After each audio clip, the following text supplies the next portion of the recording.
To order for our February Colorado Parks and Wildlife Commission meeting. We had a great start today out at the Rocky Mountain Arsenal. It was I want to thank staff for putting together our visit. I thought that was illuminating both our role in working on trafficking of wildlife and also just understanding a little bit about that federal interface, and then of course seeing a brownfield turned into a wildlife refuge. So that was a great morning. I just want to thank staff for that. Okay, so our first item is the Pledge of Allegiance. If I could ask Commissioner Peisel to lead us. I pledge allegiance to the flag of the United States of America and to the republic for which it stands, one nation, under God, indivisible, with liberty and justice for all.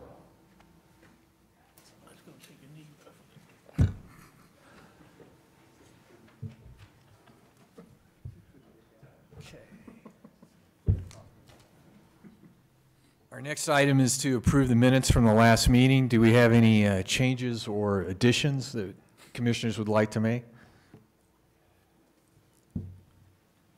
I move approval as submitted. Second. Great. I think we can do this just by a voice vote. All in favor, please say aye. Aye. All opposed? Motion carries. Next up is corrections to the agenda or removal of any, oh, sorry. You're all right. Removal of any consent agenda items. Any changes? Seeing none, I think we'll proceed with the agenda as previously distributed. So next we're to the Department of Natural Resources update. I understand that Executive Director Randall is unable to make it, so Director, if you could give us his update, I'd be grateful. Sure, Mr. Chair, and good afternoon, everybody. I'll do Director Randall's and then just lead right into mine and do them both at the same time because some of them definitely overlap. So we're starting to work. I know staff had mentioned, I think at the last meeting or two about the State Comprehensive Outdoor Recreation Plan is it's a 5-year plan, and that's coming up for renewal. And so between 2019 and 2023, that's the time span that this plan that we're working on is going to be developed. So we do this every 5 years, and it's a requirement by the National Park Service that we prepare one to utilize our ability to accept Land and Water Conservation Fund funding through that plan for those efforts, and I know we'll have a presentation on that that issue a little bit later. So that process includes, for us, is really as a broad and expansive public survey, land managers, recreational providers survey, and it's to help us, to craft what some of these strategies are going to be to identify any emerging trends, opportunities, and barriers to outdoor recreation in this state.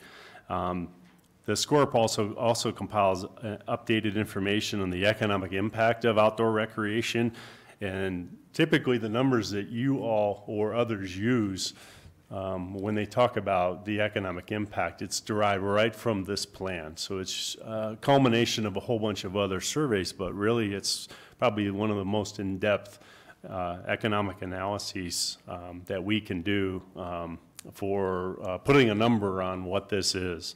So that number was back in 2014 was $34 billion, and that's annually for Colorado's economy. So now, the timeline that we're working on here, and I'm sure we'll give you updates as we go along the way. Now between spring, we're in the process of collecting that data. We're also connecting with advisors that are involved in the outdoor recreation community in the state, including our outdoor partnership.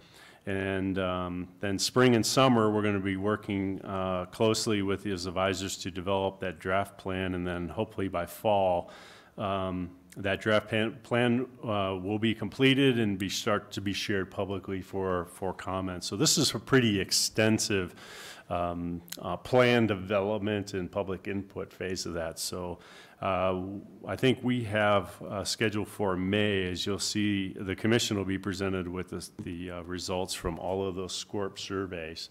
So we'll continue to update you and bring you along on this plan, because really this is kind of a tear down from our strategic plan, just like the State Wildlife Action Plan is on the other side, on the wildlife side of the agency. So anyway, we'll keep you posted on that. Director Randall wanted me to, both him and I were at the Outdoor Retailers or Snow Show that was going on. And I know Commissioner Hauser was there as well, and some of you may have been there, but there was a lot of people. And some of the stats that Bob wanted me to pass along that we learned there was outdoor recreation accounts for $887 billion in consumer spending and supports about 7.6 million jobs, and that's from the Outdoor Industry Association. The public lands account for $35 billion in economic output and about almost 500,000 jobs in the U.S. And as you know, the show had been in Salt Lake for the past 21 years, and then it moved to Colorado this last year. And this was the first show. There's 3 shows that go on in a year, and this was the first one out of the gate. It drew 11,000 buyers, 1,100 brands or organizations, and 29,000 attendees. It was packed. I think that's where I caught my cold or flu or whatever it is. But anyway, the regions across Colorado sent their economic development folks to figure out how to engage in these markets. So a lot of local folks looking at how we can continue these efforts. And it was apparently was a pretty diverse show. From, it says bureaucrats and legislators and others that were, it's very different than the show in Utah. And that was the tour that we got to go on with the Department of Natural Resources, and the OEDIT took a bunch of legislators around and just kind of introduced them to mostly the local Colorado-based companies, and got to talk with them and hear what their thoughts were on this whole outdoor recreation thing that's always been in our lap. But I think for the retailers in the show, it would really, how do we get our arms around this? How do we embrace it? How do we make it Colorado? And those kind of things. So it was worth it. I think we had about 12 or 13 legislators that got to go, and we got to hang out with them for a couple hours kind of behind the scenes. And then finally, Mr. Chair, I'll wrap up here real quick, because I'll probably lose my voice again. But the Future Generations bill, our license fee bill, in other words, is been scheduled for Senate Finance on Tuesday, next Tuesday, sometime in the afternoon. I think we're 6 or 7 on the agenda, and so whenever that time is, you never know. They've got a lot on their plate in that committee. But as you all remember, this is the committee that the bill stopped in last year. So we reversed that, and we're hitting them first, and we're going to see if we'll survive to continue on the discussions and further on in the committee. So a lot of legwork in the commission, certainly having those calls I think was very helpful to keep you all as posted as we can. It's almost just like the flip opposite reverse of last year, that it seemed like it took forever to get it scheduled, and then it was the fire drill, and now it's coming right out of the gate, first, second, or third week in session. So we're out talking to supporters and making presentations on what the bill is, and certainly any support that they could provide would be appreciated. So well, I think we'll find out Tuesday what the fate of this bill is going to be. So, but we'll keep you posted on all of that. So, Thank you, Director. I noticed that our august agricultural commissioner has arrived, and I would like to publicly thank him for allowing me to conduct some wildlife research on some of his property out in Yuma recently. Well, you're very welcome, and you're always welcome. Of course, we do have a bit of a philosophy on our fairly extensive operation in Northeast Colorado. I personally do not hunt. But I think it's an absolute privilege to own land that many don't get to own. And I think that those who choose to hunt, they're more than welcome on our place. Delighted to have you. With a good neighbor like Dean Wingfield twisting your arm, that's easy, right? No, in fact, we've felt that for many, many years. What we've always felt like is when you tell somebody no, the only people you've told no is the good ones. The ones that are going to do it are going to do it anyway. And so you better, there's a chance. And it's also a great connection or conduit between my way of life a couple hours from here and the urban component. They get a perspective that they wouldn't get otherwise. So delighted to have you, and I wish you hadn't shot my windmill up, but that's okay. You know, life will go on. I'm kidding, of course, but we're suffering a little bit out there in ag, and I'm sorry I'm late. I got stopped by a fast-moving freight train, right? And so here we are, but it's a delight to be here again today, and on to the next one shortly, but out there in ag, I will point out, and how well we know in this parks and wildlife business, that we're certainly under a drought currently. And what's new in Colorado, right? You're 15 minutes away from a big rain or a big drought, and we're in a drought right now, and southern Colorado is certainly paying that price. We in agriculture are okay until things start growing again. And then we'll be in trouble. Right now the wheat's in dormancy, but we can see, and of course it's always subject to change, but deep-seated concerns about that. In ag, we're suffering from low commodity prices as well, particularly our row crops such as corn and grain sorghum, as well as wheat, which are our principal crops here in Colorado. Got a lot of economic stress out there, and we in the Department of Ag have piggybacked with the Colorado Crisis Hotline folks in an effort to maybe have the Crisis Hotline people so they can speak the language of ag. We did some training videos for them, and so that sort of thing. We're very and excited is not a word I use very often, but very excited out in the Department of Ag, just right west of us. We purchased the adjoining property 2 years ago, and they just broke ground. There's big front-end loaders and caterpillars moving dirt over in one spot and then pushing it back and then moving it back. I don't understand. I wondered why our bid was so high. I get it. But anyway, $18 million lab facility for agriculture here in Colorado, and really excited about moving them from downtown. Ours originally are downtown in Zunine Spear area. Got a fairly large director, a tall man. He built like a linebacker when he was young. Now he's tall now, he'll tell you. But point being, anyway, when he was a young man and leaving work, he worried about getting jumped and somebody beating on him. And now he said when he leaves work, he worries about scratching somebody's Lexus. And so things have flipped, and so we're going to sell this property and move them. I was very fortunate to be in Washington, D.C. last week. Isn't that the way you say that when, they're draining that swamp, but I couldn't tell it. It just right to my chin. But anyway, I had an opportunity to go to the State of the Union. Senator Gardner invited me to go. You know, he's a Yuma, Colorado boy. And somebody said, well, how did you get him to give you one of his 3 tickets? And I said, it's pretty simple. His kids' sand in their sandbox came from our place. And so this is easy. Corey, you want any more sand? I get one of your tickets. So I got a ticket.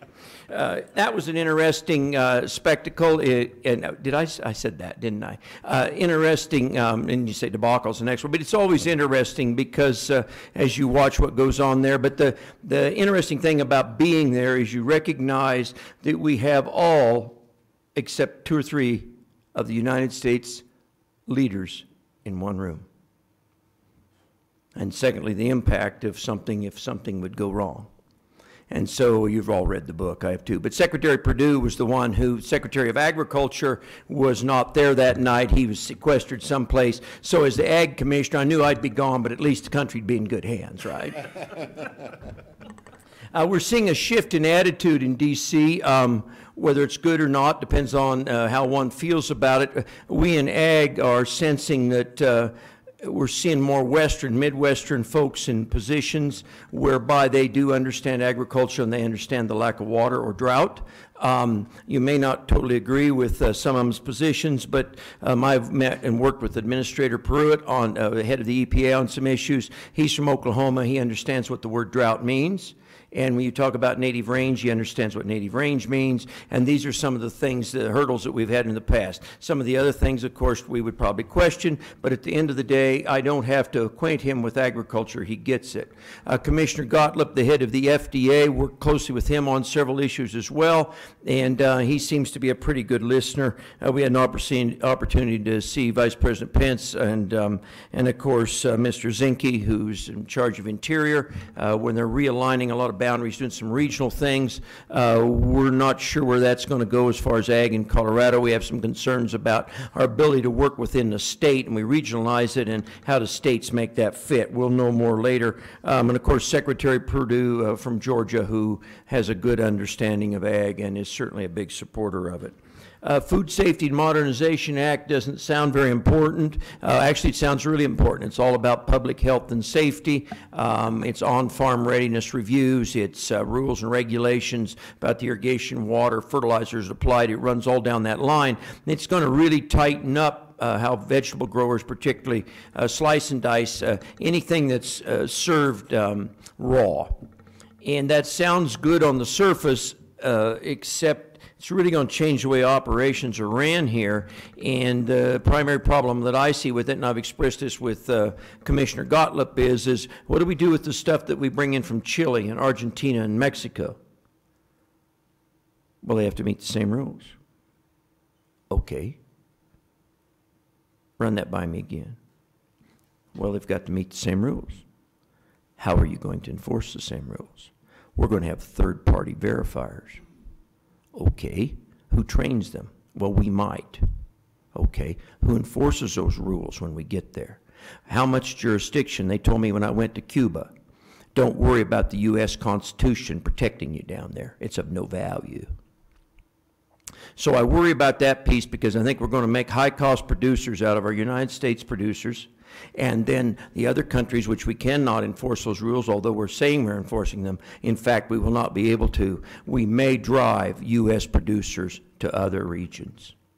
And so that concerns me. I mean, the road to you-know-where was paved with good intentions. So I think we have to be very careful about that. I can't help but think rules and regulations always have an effect on everything. A loaf of bread now costs $2.50 to $2.99, depending on what you're doing. There's 8 cents of wheat in it. So rules and regulations, I mean, every time you put a rule and a reg on a semi-driver, you've affected the price of wheat because it always trickles down to the last guy on the list that can't do anything about it. And so I worry about rules and regs all the time. And that kind of concludes my report. We're getting along fine here. The legislature's back in town, and it's wonderful to have this group here because you make a great target, and I can slip along below the feet of the elephant like a little bird feeding. Thank you very much. Commissioner Brown, we always appreciate your comments. They're usually a highlight of entertainment, so. Thank you very much. Can I ask Commissioner Brown just a question? What is the, what are your priorities in the legislative session that's going on right now?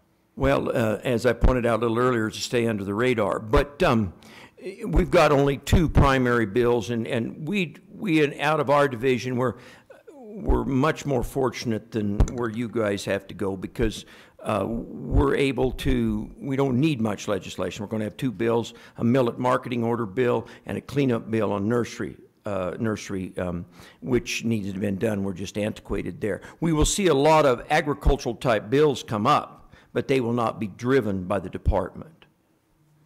And then we're going to add up probably the most important one that really is significant to me, and I was very pleased with where it went, was, you know, recently in the last 2 years, we've changed the focus of the Conservation Services Division at the Colorado Department of Agriculture. The director is the federal lands. His focus is now federal lands, utilization, multiple use of federal lands. We've seen that expand to the point where he can't get it all done. So we approached the Legislature Joint Budget Committee, and they're going to allow us to have another staff person. And the governor bought into that. He thought that was wise, and JBC, we're moving ahead. So we're real pleased about that. That'll have an effect on what we do in this room as well. So that's kind of what we're up to. Well, great. Thank you very much. You're welcome. Danielle, I think that brings us to you. You have a light agenda, I see, this meeting. Yes, good afternoon, Mr. Chairman, Commissioners, Director Broscheid. I'm Danielle Eisenhart, Regulations Manager for Colorado Parks and Wildlife.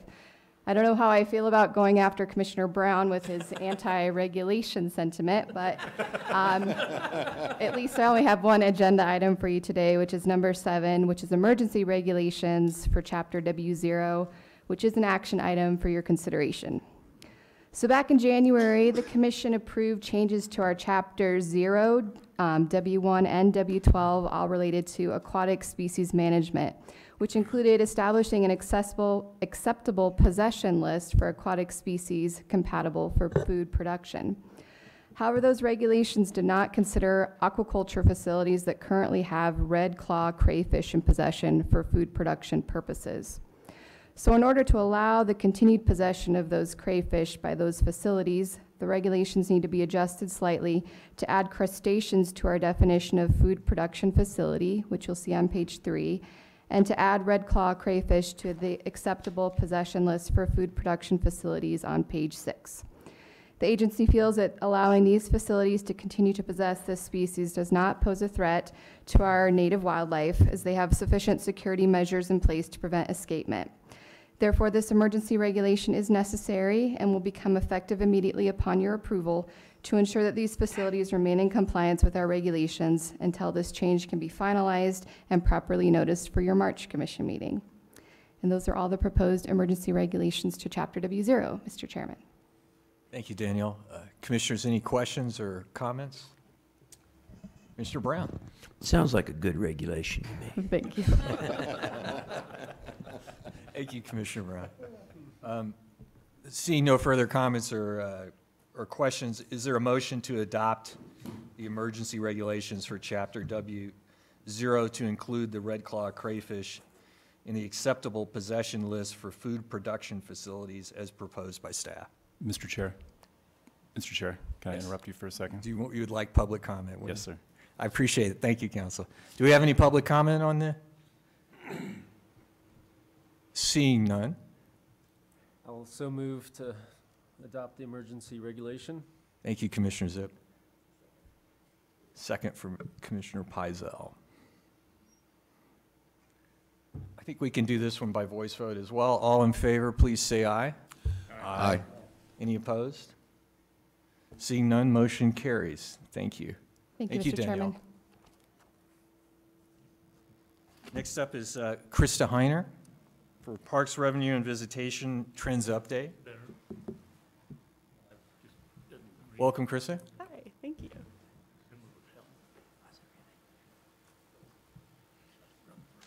All right, I think we got the PowerPoint up. Good afternoon, Commissioners, Chairman Howard, Director Broscheid. My name is Krista Heiner. I am the Policy and Planning Analyst with Colorado Parks and Wildlife. And this afternoon, I'm going to give a brief presentation on state parks revenue and visitation trends. So during its June 2017 meeting, the Commission requested additional information on how parks revenue has changed over time and how it relates to trends in visitation. So in this presentation, I'll briefly describe some initial analyses conducted on these trends from 2008 to 2017. Okay. First of all, CPW is watching trends in state demographics and positioning ourselves to respond to changing demands and needs. To provide a little bit of additional context, I just want to briefly describe a few of these key trends in state demographics and population change. So, as I'm sure you're all well aware, Colorado's population is growing rapidly. In 2016, it was the 7th fastest growing state in the country, and is projected to grow by over 20% between 2020 and 2040. Most of that growth is expected to occur on the Front Range. Because of that, substantial increases in the number of visitors originating from this area are likely, as well as more demand for Front Range parks and natural resources. Although Colorado's population is younger than most states, the proportion of those 55 years of age and older is increasing and is projected to grow dramatically over the coming years. The aging of the population will affect how and where Coloradans choose to recreate. So for example, a study in Oregon found that aging recreationists made fewer visits to backcountry areas, opting instead for outdoor recreation nearby or in easy to access locations. So something to pay attention to. Finally, Colorado is becoming more diverse. In 2000, only 25% of the state's population was non-white. In 2040, almost half of Coloradans will be non-white. Hispanics are among the largest minority group in Colorado and are projected to make up 1/3 of the population by 2040. Hispanics are more likely to use recreational facilities in larger groups, for day use only, and for longer periods of time within a single day than are non-Hispanic users. These activities may change demand on CPW resources. So I'm sure, as is the case with all of you, some of the top reasons Coloradans choose to live here is the state's clean environment, access to public lands and outdoor recreation opportunities, and residents' ability to maintain a healthy outdoor lifestyle. Over 80% of Coloradans participate in trail or road-based activities, and this came from our previous SCORP, which Director Broscheid mentioned. So these trends and these studies that we do are very important. These types of trail or road-based activities include hiking, jogging, bicycling, off-highway vehicle use, things like that. And more than 50% of residents participate in some form of water-based recreation, like fishing, boating, whitewater rafting. So while most Coloradans stay within their region of residence to recreate, there is also an increasing trend of Coloradans' willingness to travel throughout the state to recreate. For additional background information regarding Colorado's demographics, trends in outdoor recreation, and public priorities, please reference the document included in your packets entitled Colorado Parks and Wildlife 2015 Strategic Plan, Existing Conditions, Trends, and Projections. Okay, so now we'll get into some more details about state parks visitation. So visitation at Colorado State's parks has generally increased over the past 10 to 15 years, as evidenced by this chart. Over 98% of Coloradans have at least one state park within 50 miles of where they live. And over half of the state's population lives within 50 miles of 6 or more state parks, which is great. Greater than 2/3 of all park visitors come from the metro and north central regions of the state. However, when accounting for the size of the population of each region, the percentage of people that visit state parks across all regions is high, about 42 to 48% of the population.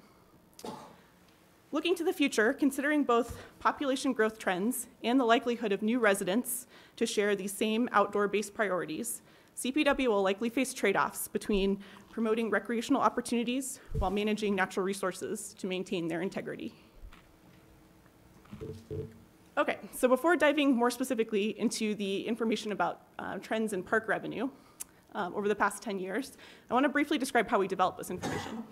We have an internal database that tracks the sale of products and services related to the park side of the budget.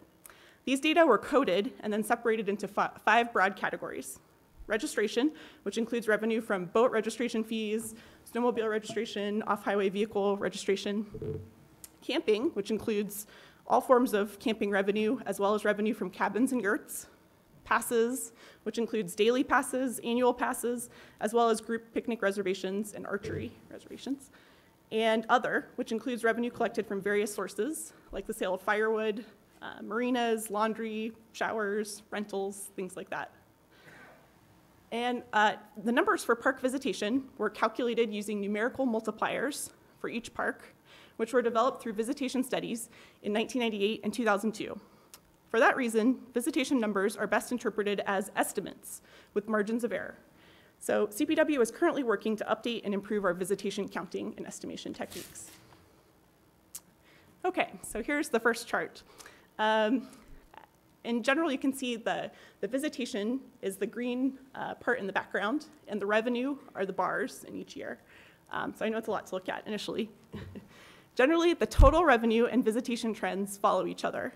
You can see a gradual increase in both total revenue and visitation from 2008 to 2012, a decrease in both visitation and revenue in 2013, and then a more significant increase from 2014 to 2017.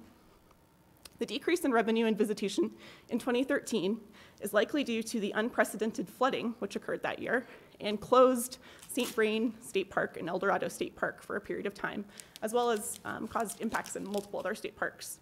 So I think this hints at the fact that visitation and revenue are often outside of the control of CPW staff and very often weather dependent.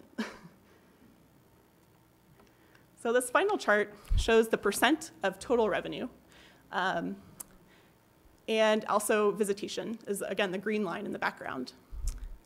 So the highest proportion of total revenue is from the sale of park passes, and this is about 37% of total revenue, followed by revenue from camping, which is in blue, about 27%, registration fees, which is in gray, which is about 26% on average, and then other sources, which is in yellow, about 10% on average.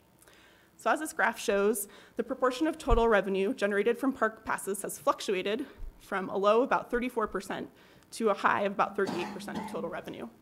And these changes are probably the result of increased visitation, as well as an increase in the price of annual and daily passes, which occurred in 2010.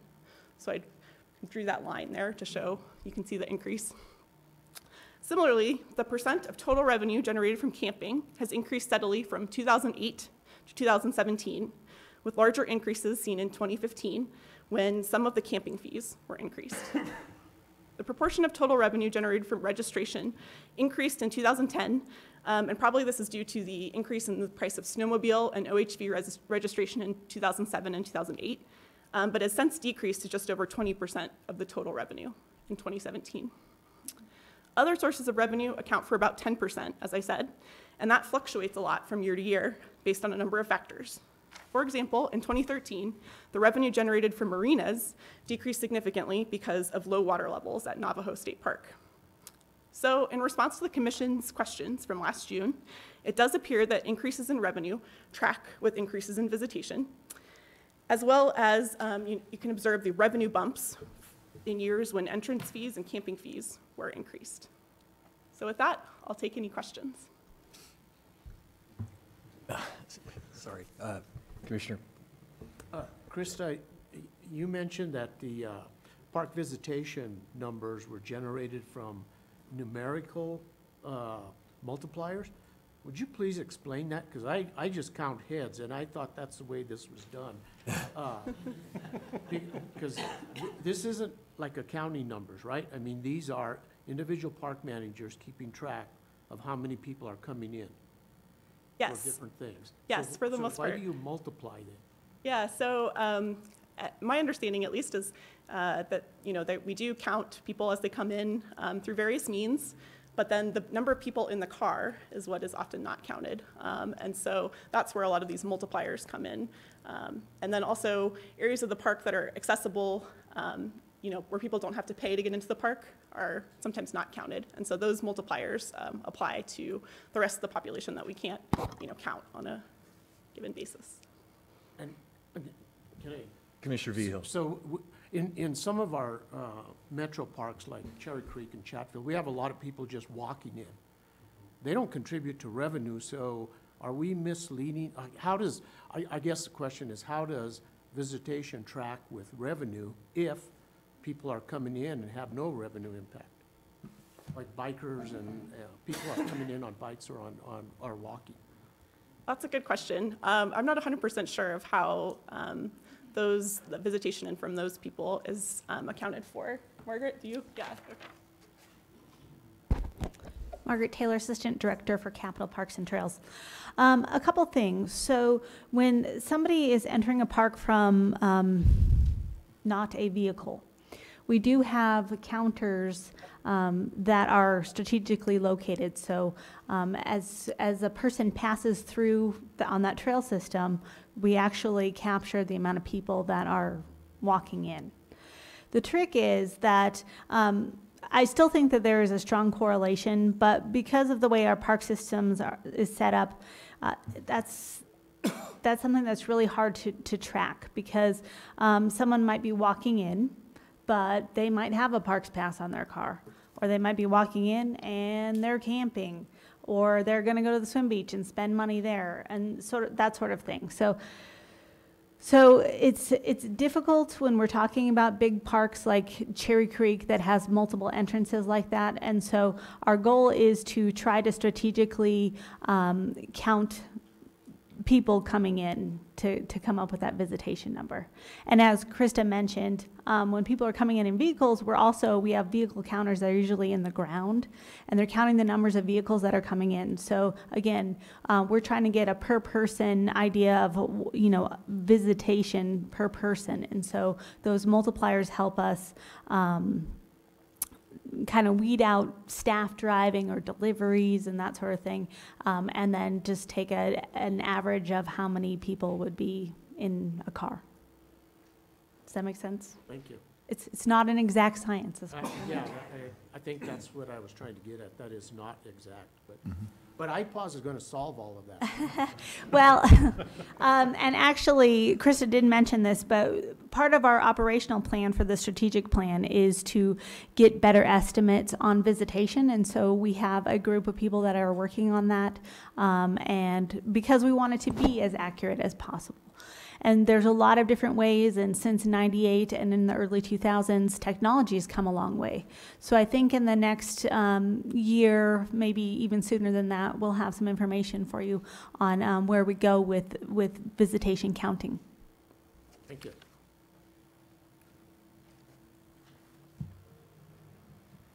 Mr. Chairman? Oh, sorry, Commissioner Spahar.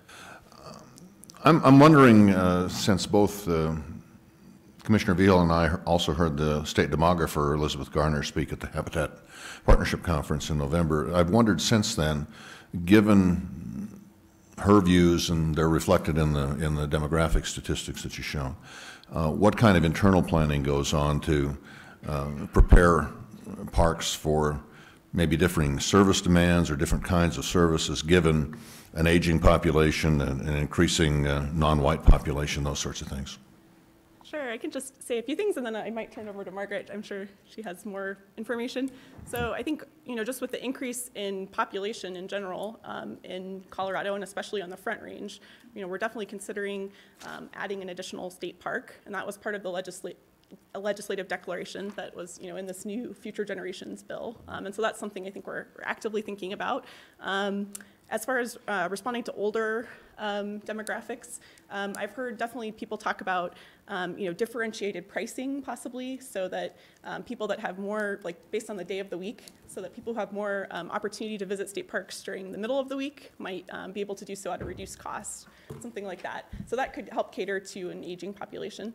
As far as diversity, definitely planning for different types of facilities, prioritizing different things, larger, picnic sites, things like that, activities that are more appropriate or more of interest to different groups. But Margaret, I don't know if you... Margaret Taylor. I would just add a couple things. I think Krista hit the nail on the head. I would just give you some anecdotal examples. So when we look at capital development, we're constantly keeping on top of trends that we're seeing in camping or visitation type trends. So when we're designing new campgrounds, we have things like the amount of power amperage that people would want in the campsites, things like that. We also take anecdotal data, and when we can redo things, we will.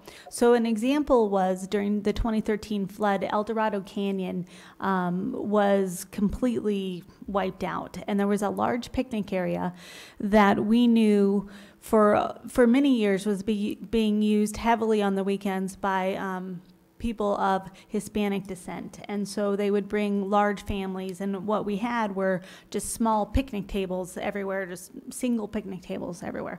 And so when we really were forced to redesign, we redesigned with more of a large family unit in mind. So now if you went to El Dorado Canyon around where the visitor center is, you would see pods of picnic tables that accommodate larger groups and that sort of thing. So some of it's tricky because when we can design for new sites now, we're designing for what we think people want now and what they want in the future. But it does get a little bit harder when we're just dealing with sites that we've had for a long period of time. Thank you. Commissioner Bray, I believe. Oh, you didn't have a question. I'm sorry. Commissioner Pizell. You would rather have him speak, I No, know. I'm trying not to ignore one side in favor of the other.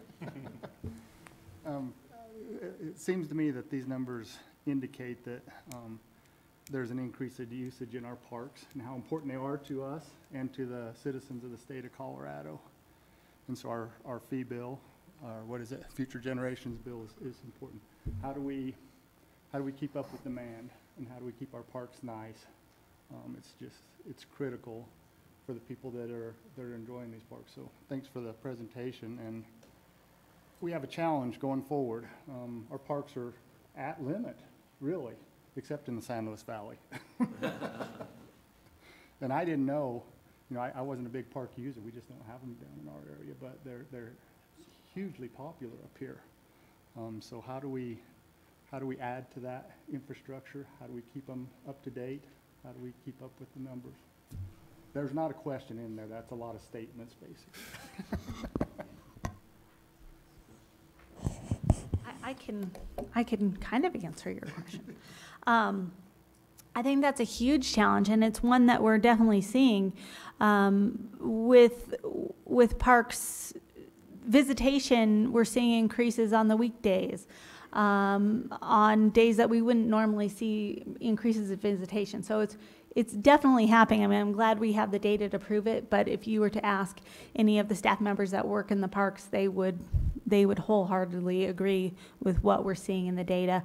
And it's really tricky. I think that in our operational plan, we do have a goal to figure out how to identify the next park or parks, but also to identify how to expand parks, because there are some parks that would be better to expand than others, and that would be in places that we will see increased visitation. That doesn't necessarily just mean the Front Range.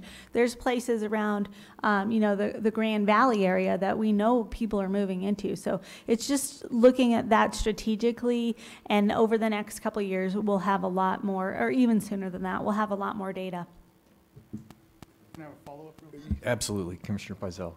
Being a businessman, if I looked at these trends, I would say, okay, I need to just start adding to my product. Unfortunately, we have the legislature to deal with. Mm-hmm. And what's very tricky for us is, we are very cognizant to take care of what we have. And we are very cognizant that operations are our biggest challenge. Operational dollars are our biggest challenge within Colorado State Parks. And how do you balance that? Commissioner Zimmerman. Yeah, that was exactly where I was going, Margaret. So thank you. Thanks for this presentation. I think, as Commissioner Pizell said, this is clearly we need more opportunities for recreation and outdoor use with the growing population. Clearly, as the growing population starts to build also in these outdoor areas, and now we have pressure not only from increased usage inside the parks, but increased home sites and living, everything that comes along with it, fences, dogs, anything else, from outside the park. So, while we need to increase amenities, whether it's infrastructure, we also, and I know you guys are thinking about this too, so it'll be interesting. I'd love to, as we, go through the year, get some updates with, I know you guys are thinking about how are we going to continue to provide, meet demand while also protecting our mission of protecting the natural resources. So I know that's a big thing, and I just was hearing that the Forest Service, I think, is going to start a permit system at Conundrum Hot Springs. Is that right? So I'll be curious to see how that goes. I know in places of high population and high usage like California, that many places, if you want to go climb a mountain, you have to get on a permit system, and it can be a lottery or it can be a waiting list, and that's not ideal. That's certainly not what us Coloradans are used to, but I'll be really curious. I know that we've got a lot of bright minds and incredible people working on this, so I'll be really curious to hear an update, hopefully this year, on just some ideas on how we're going to deal with it. Commissioner Wingfield. You mentioned maybe lowering the prices in the middle of the week. I like that thought. We have people on there say, well, families, we can't afford to park, we need a discount for them. That doesn't mean all families. A lot of the younger people raising kids are making the most money of anybody. Same thing with seniors. We got some seniors that are retired very well off, and some seniors living with Social Security check to check there. And I like the idea of doing just like motels do. There's certain times of the week when a motel room's cheaper and higher, and maybe if we don't have usage, as much usage in the summer, you know, drop it, or in the middle of the week, drop the prices there. And if I really can't afford to go on a weekend, I might go in the middle of the week. I like that thought better than trying to go for a age group discount or a family discount or stuff like that. I like that thought. I think we talked about that a year or two ago on some of our yurts and stuff like that. They discount them different parts of the week, and I like that idea. You do a business, just like a business, operate like that, where when it's only used 60% on a Wednesday, we'll lower the prices on a Wednesday, so.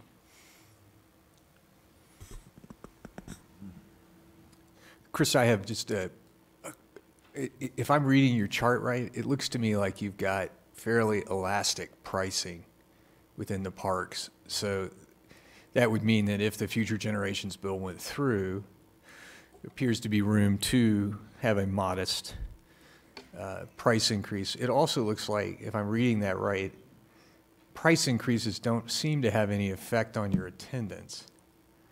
That is to say, if we did have a price increase, we could not, for planning purposes, count on that lowering our attendance. It looks like people just keep coming. Am I reading that right?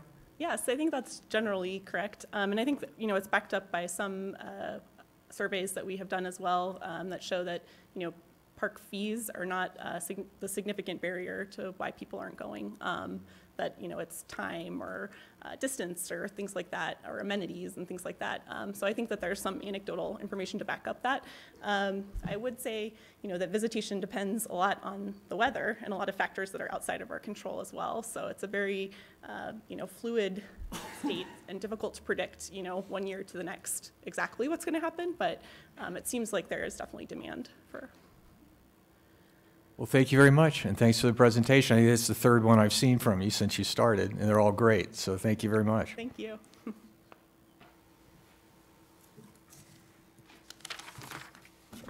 Okay, next on our list is GOCO with Emily Urbanek. Welcome, Emily. Nice to see you again. Thanks for having me today in February commission meeting. So I have a short and sweet presentation for you today. It feels like we were just here. So I'll get going. So this is a picture from Johnson Habitat Park right off of Alameda and I-25. Some of you may have been there before. It's a pretty incredible place. A recently funded GOCO project that used to look like this. It was a rundown, unsafe lot that was turned into an urban green space right next to the South Platte River, where children are really reconnecting with the river, getting outside. You can see the South Platte right there, and even learning how to camp. It's the first location in Denver where there's permitted urban camping. So the Greenway Foundation really brings this place to life in the summertime and after school programming, and it's a great place if you have an afternoon in Denver to hang out with some kiddos. Typically at the commission meetings, I highlight the county that we're having the meeting in, but today, instead of talking about Denver, which I feel I do pretty frequently, I wanted to talk a little bit about Adams County. Since inception, GOCO has awarded over $26.5 million to Adams County that has protected over 3,000 acres. And some of those acres are in this property right here. This is the Willow Bay property that came in through GOCO's second round of our Protect Initiative. And our Protect Initiative is designed for asks above $1 million. And this was the #1 ranked project a couple years ago and awarded $3 million. It closed last year. And this property contains a 100-acre reservoir, and it's adjacent to the South Platte River. And I feel like this was an appropriate serendipitous property to highlight after Krista's great presentation about growing numbers in the Denver metro area. This is going to provide much-needed public access to that reservoir for a spectrum of recreation, non-motorized boating, fishing, stand-up paddleboarding, and will ultimately accommodate the extension of the South Platte Trail. Other recent projects in Adams County include the ADA fishing pier at Bar Lake State Park, the Bennett Community Playground, and a recreation and master plan for the city of Thornton. Cherry Creek and Chatfield have significant GOCO dollars in them. Since inception, GOCO has invested over $8.6 million into Chatfield, and the most recent investments include over $1.3 million for the camper registration building, which is actually part of the current fiscal year, and over $2 million of road improvements since 2013. GOCO has invested a total of nearly $4 million into Cherry Creek. The most recent investments include the replacement of the main lift station in 2016 and nearly $1 million in road improvements, again at Cherry Creek since 2013. So last month I gave you all hard copies of GOCO's annual report.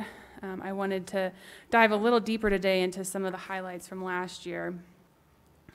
These are all really impressive numbers that we're excited about, but wanted to talk a little bit about the day-to-day for us at GOCO. So last year we completed the first performance audit in GOCO history, the results of which were pretty positive. And we are currently in the process of tidying up and clarifying some policies and procedures to provide greater transparency to our stakeholders, which was an audit recommendation. And I really want to thank Director Broscheid and Justin Rudder for dedicating some of their time as well to that endeavor. We're holding a webinar next week, similar to what we did post-audit this summer for our stakeholders, our local governments and land trust communities to go over those draft policies and give them an opportunity for feedback before the board votes on those later this year. So I can send those details to Adrian if folks are interested in a policy webinar. 2017 was a year of new programs and improving some of our important new initiatives. We continued working with our Inspire communities, like these two, which is the Northeast Denver and Westminster coalitions. The board awarded implementation dollars to 9 more communities last December for a total of $14.25 million, and that brings our number of Inspire communities across the state to 15.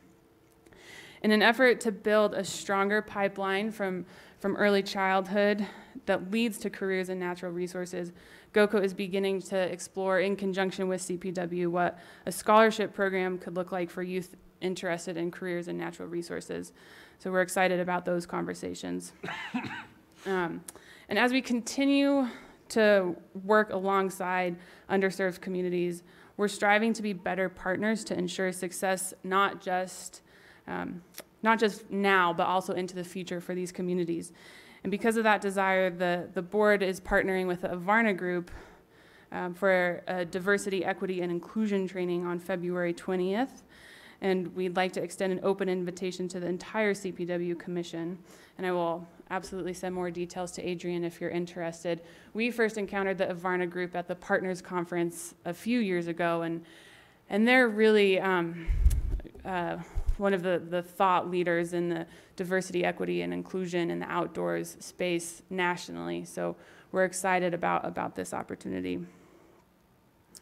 GOCO was a proud sponsor of several CPW conferences and events last year, including Partners in the Outdoors, WAFWA, and the Outdoor Adventure at Cherry Creek, which is where this picture was taken. And we're really looking forward to seeing how that outdoor adventure continues to change and be successful in future years.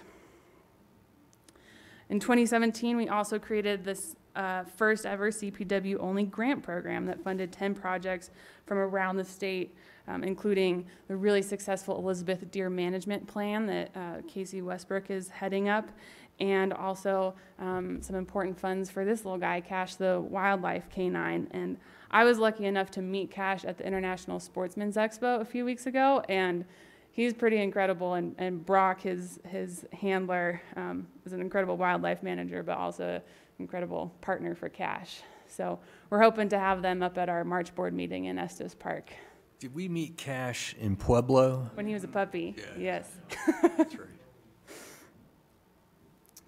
And last but not least, GOCO hired the former chair of the CPW Commission in 2017 to lead us into the next chapter. And I'm bound and determined to use this picture as much as I can in public presentations. And at least for this week, Chris has turned in his bike helmet for some blaze orange. We have 3 staff members including our Chief Operating Officer and Director of Youth Programs, along with Chris over in DeBeck at High Lonesome for the Conservation Leaders for Tomorrow program. And at the end of the month, we'll be sending a staff member from our open space team and a board member as well. That's great. Some recent cross-promotional CPW GoCo posts always have high traffic on our website. And finally, I wanted to take a minute to update you folks on lottery reauthorization. Backing up quickly, this is I think, a really helpful graphic. This is the entire lottery pie as it relates to beneficiaries, the three main beneficiaries, GoCo, the Conservation Trust Fund, which is highlighted there in yellow, and CPW for Parks Capital. Legislation was introduced early in the session. It has been through the Senate Ag and Natural Resource Committee, Senate Finance, and is up next in Senate Appropriations, and that has yet to be scheduled. There is a great website, keepitco.org, that has a lot of up to date updates, for lack of a better word, and kind of real time status updates as to what's happening with the legislation. This is where there's huge lists of supporters. If you choose to add your name to it, you can find it all right here, and also sign up for email blasts that will help keep you informed of where legislation is. So that's all I have for you today. Thank you, Emily. Commissioners, questions or comments? Commissioner Zip. I'd like to ask if Director Castilian has been out on the water fly fishing again since his initial exposure. We actually have a fly fishing date on the calendar in April, depending on how the snow shakes out. We'll see if it actually happens. So something to look forward to. And I also figure before we go out on the river, I should give him some casting lessons in the park next to the office. So dust off. Any other comments or questions? Emily, I had just one. I think I understood either in the paper or through email or something that the reauthorization statute had a deadline put in via an amendment. Is that still there? Yes. Or? So in Senate Finance, when the legislation was introduced, it took all sunsets off of the lottery division. In Senate Finance, a 25-year sunset was attached to it, starting from 2024. Great, thank you. Thank you, Emily. Thank you. And next up, we have a break, which commissioners will be happy to hear I'm going to allow us to take for a change. So we're way ahead of schedule, so why don't we come back at 2:15?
Okay, we'll come back to order and restart. Our first presentation is actually a very interesting presentation on trap and transplant proposals.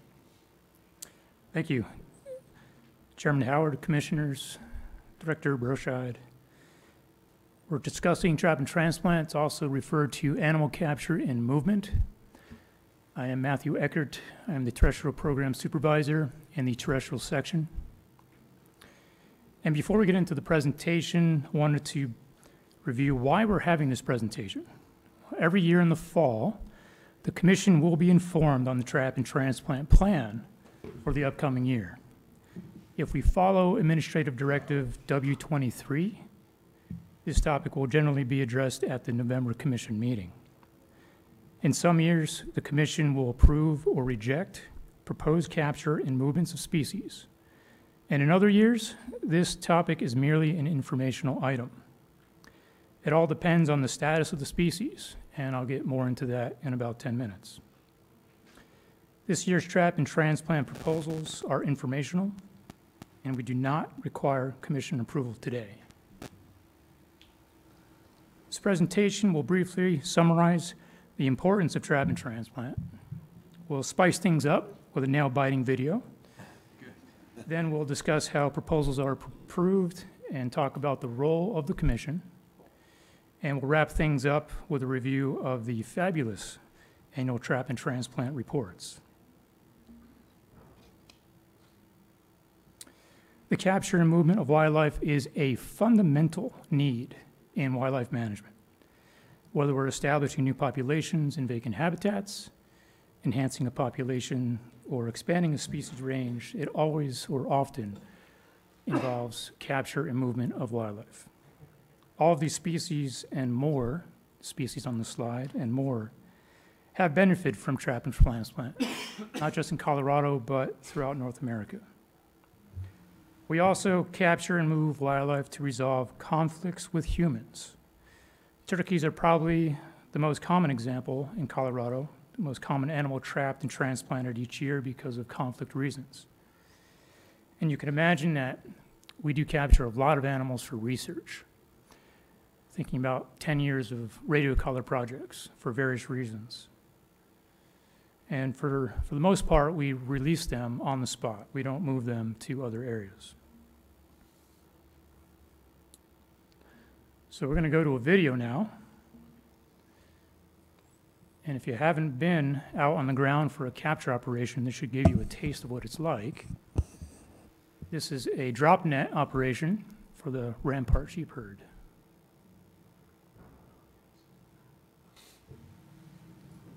So this is a bait site, and bait has been down on the ground for probably weeks, training them to come in underneath this net. See the trucks and the CPW staff waiting nearby. We have sound? We're getting fairly close. We're waiting for one more ram to come under. It's going to be fairly, I'd say, within the next minute. We got to count on 5, 4, 3, 2, 1, go. It's down. Come on up.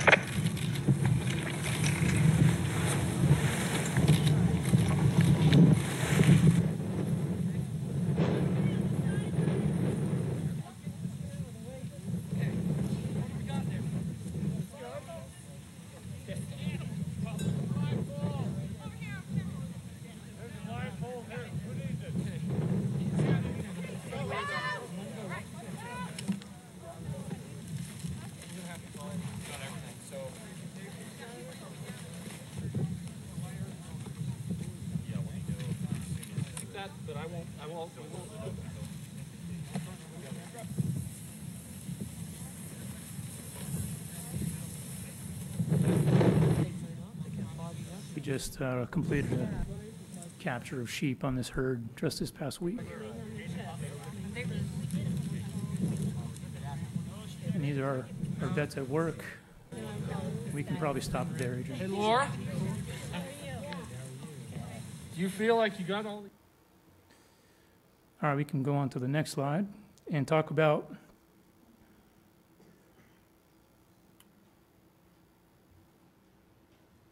1 second.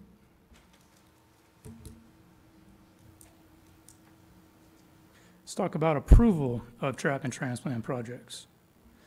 Trap and transplant of Tier 1 species are approved by senior biologists and the area wildlife manager. Tier 1 species include wildlife that already live in Colorado, captures related to enhancing existing populations. State and federally listed species only if their capture and movement is in accordance with a conservation or recovery plan. Tier 1 includes non-controversial species, removal of conflict animals, and wildlife involved with disease testing. Trap and transplant decisions of Tier 1 species are very common and are reported to the Commission. Let's move on to Tier 2.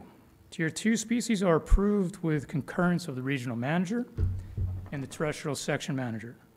Tier 2 species include source animals coming from outside of Colorado, except big game. Big game are a Tier 3 categorization. Wildlife being introduced or reintroduced into vacant habitats are also Tier 2 species. And since we're moving animals into vacant habitats, it generally requires more planning, more evaluation, more monitoring, and that is generally takes form in a written proposal that is approved, not necessarily a single operation. Trap and transplant decisions of Tier 2 are not all that common, maybe once or twice each year, and those are reported to the Commission. Now, let's talk about Tier 3. This is what you really care about, because this is where the Commission has a decision-making role. The Commission and the Director or the Director's designee shall approve movements of all big game into or out of Colorado. Tier 3 also includes the reintroductions of animals extirpated from Colorado. In addition, approval is needed for movements of threatened and endangered species or federal candidate species. These are those that do not have a recovery plan in place. And the Commission will likely not be approving a single movement. It'll be probably a recovery plan, a very comprehensive proposal. Now, if we're above this red line, then the Commission has the authority to make those decisions. But if it involves a threatened or endangered species or movements of candidate species, then we also need approval from the Executive Director of the DNR. In addition to that, if it includes a threatened or endangered species pursuant to the Endangered Species Act or a candidate species, and we need approval of the General Assembly.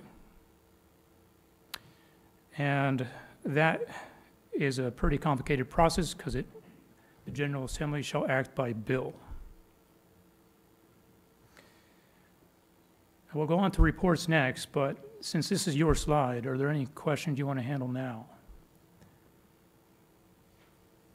Okay, let's go on to reports then. All right, these are the fabulous reports, and if you're a Commission veteran, you may notice the annual reports are more colorful this year. I've given them a facelift, and it may look like one giant report, but I've broken them down into 3. The first one is what I'm calling A, is the proposed capture and movements for the upcoming year. This is what you review in the November time period. It's telling you what we plan to do in the following year. Report B is the annual translocation progress. So we are telling you what we completed in the past year based on the approvals of proposals we made last year. And capture C, and C, report C is capture only. And these are generally research and collaring projects. These don't involve movement of animals. And this report has a longer history involved in the reporting. That's the end of the presentation. Commissioners, questions or comments? Commissioner Bray. Thank you. In this last slide, the last one, where did the capture of problem bears that you relocate fit in? Is that under A? Or Problem Where's that bears? reported? Actually, the information reported in these is mostly coming from our terrestrial section. I don't know if it includes all of the animals captured for problem bears, for example. You're probably looking at it and not seeing the bears. That's right. Well, that is dominating a large part of our officers' time in these recent years, and I wondered where it fit into this. And one point to raise is this is my first year doing this, and I inherited these reports. So despite the facelift, if we want to make any changes to what we're reporting, then this is for you and the public. So if you want to make changes, let me know. We can add something like that in. Well, I would be curious to know how many bears our officers every year have to capture and transplant. Usually it's within a certain locale, but it'd be interesting to kind of understand those numbers. For the record, I'm Craig McLaughlin, the terrestrial section manager. Just to help out with that question, this report does not include captures of problem animals, conflict animals. That whole reporting system is separate. It's not. This is dealing with captures that are done for transplant, for research, but does not include what you're asking about, Commissioner Bray. Thank you. It sounds like that might be a good follow-on report that Commissioner Bray might like to see. So if that's something we could put on the agenda for future meetings, I think that would make sense. Any other comments or questions? I have one question. I hate to do this to you, Matt, but I'm just kind of curious. I read the report, and on the Gribbles Park, Badger Creek, bighorn sheep, and I'm afraid I don't have a page number to give you, but I just thought it was interesting. As I read what happened here, we took all the sheep out of this particular area in 2012, and we reintroduced some sheep from one spot. They appeared to have moved off, and we reintroduced some more sheep from the bar and I, and they've moved off. And now we're reintroducing them. And I'm not questioning any of that. I don't mean to be critical. I'm just curious about learning a little bit more about the transplantation process and how many attempts you would make, before you give up, or any of that kind of narrative would be great. Our resident expert just walked up. Thanks for that. That's more than I can fulfill. Chairman, Commission, Director Dan Prenzel, Southeast Regional Manager. So I'll give you the short version. It is kind of interesting. We did have, at one time, Gribbles Park was, I don't remember the numbers, maybe Matt can help, but several hundred animals. Eventually dwindled down to 8 or 10 that were through disease. So we made a decision, a very concrete decision, to depopulate those remaining 8 or 10 and then come back in with new sheep. So the interesting part for us was that we worked with the Bar and I Ranch and the Cabot family and the Nature Conservancy. It's the first time we'd ever taken sheep out of the Culebras, high altitude, all helicopter work, moved it in high altitude. The mistake we made was those are high altitude sheep. We moved them into low elevation habitat. They looked up, saw the northern sangres, and crossed the river, crossed the road, went right up to timberline. We never saw them again. And sheep generally, when you move them, stay.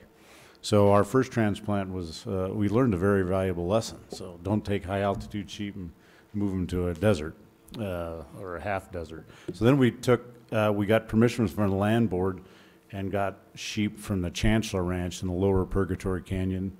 And to the core of your question, Chairman, we moved those. Some of those sheep moved down the river and some moved right back.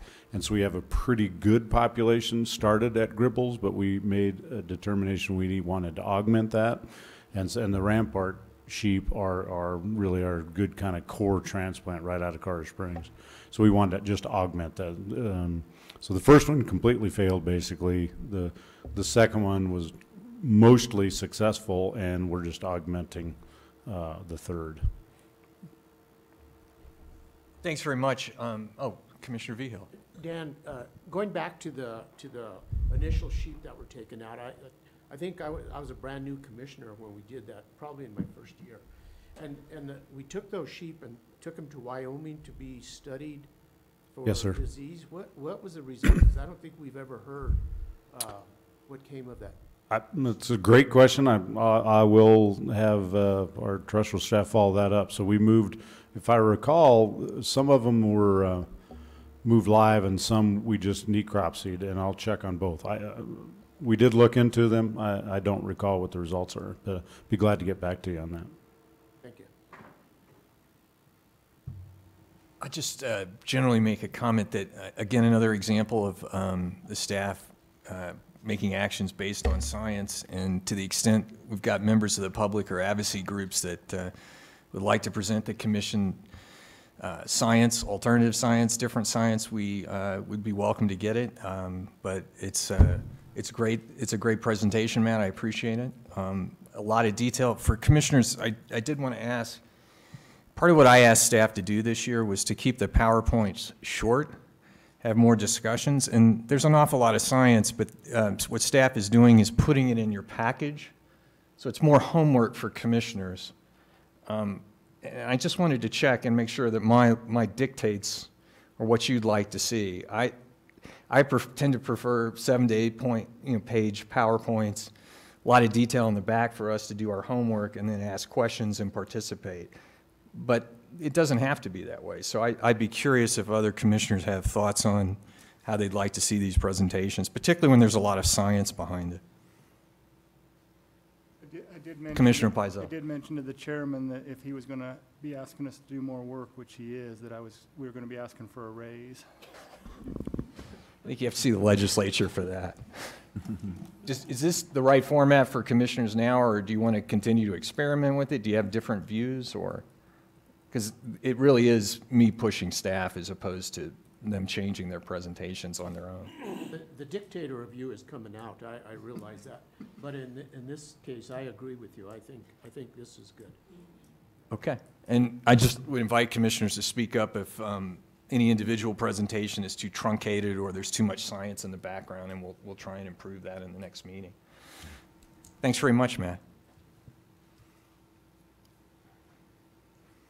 Okay, so now we have four herd management plans to go through. So, welcome. Is this Mr. Franklin? It is, Chairman. Yes.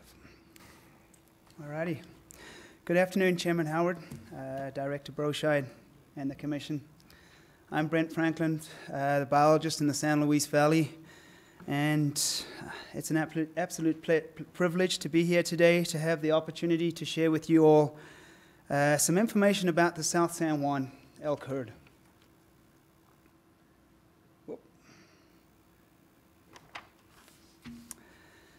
Today I'm presenting a new draft herd management plan for E32, is the DAU that we have down in the South San Juans for elk. It's in the South San Juan Mountains of southern Colorado. The herd management unit comprises game management units GMU 80 and 81. This area is approximately 2,100 square miles, which is approximately 1.3 million acres. The area stretches south of Highway 160 from South Fork, Del Norte, Monte Vista, and Alamosa in the north to the border with New Mexico in the south of the units, and from the Continental Divide on the western side to the Rio Grande River on the east. Over here, we have the E32 elk population trend over time from 1987 to the present, or 2016, as we have the data. I have depicted in the pink the quadrant and siteability results that we received from 2012 through to 2014. These surveys were conducted, as are the regular ad hoc yearly classification flights, during the winter post-hunt season. That being the case, usually by this time, based on the collared animals, the data received appears to be approximately 25 to 30%, that 25 to 30% of the animals that have already migrated to New Mexico during these classification flights. Our model, however, depicts a population trend that is higher than the pink points that I have on the table. And our models do not, unfortunately, depict migratory movement of animals out of Colorado. So that therefore runs higher than these points that I've depicted on this graph. The class N that I have down there, these are the number of elk observed during our classification flights, usually in 1,000 to 3,000 elk range. And you can see as it's varied over time. The last few years we have accounted for more animals. Now we look at what do we have as significant issues that we're dealing with with this particular DAU elk herd. The first one is the winter range conditions, forage, and water availability. Next, we have hunters not locating elk, distributional change, beetle kill, non-consumptive recreation, vehicle traffic, and private land refuge are the issues that are causing the hunters to be frustrated. Cattle. Usually this happens to be the animals that are left on the winter range and during hunting seasons, which are supposed to have been taken off. Balancing hunting opportunity with hunter density, and that's on public land, not necessarily on the private land. Now, from our public input process, we held 2 public hearings, meetings that we had one was in La Jara and the other in Monte Vista, and we conducted electronic polling from those that attended the meeting. We also had multiple surveys multiple internet-based surveys that were conducted of different herds, different groups of people.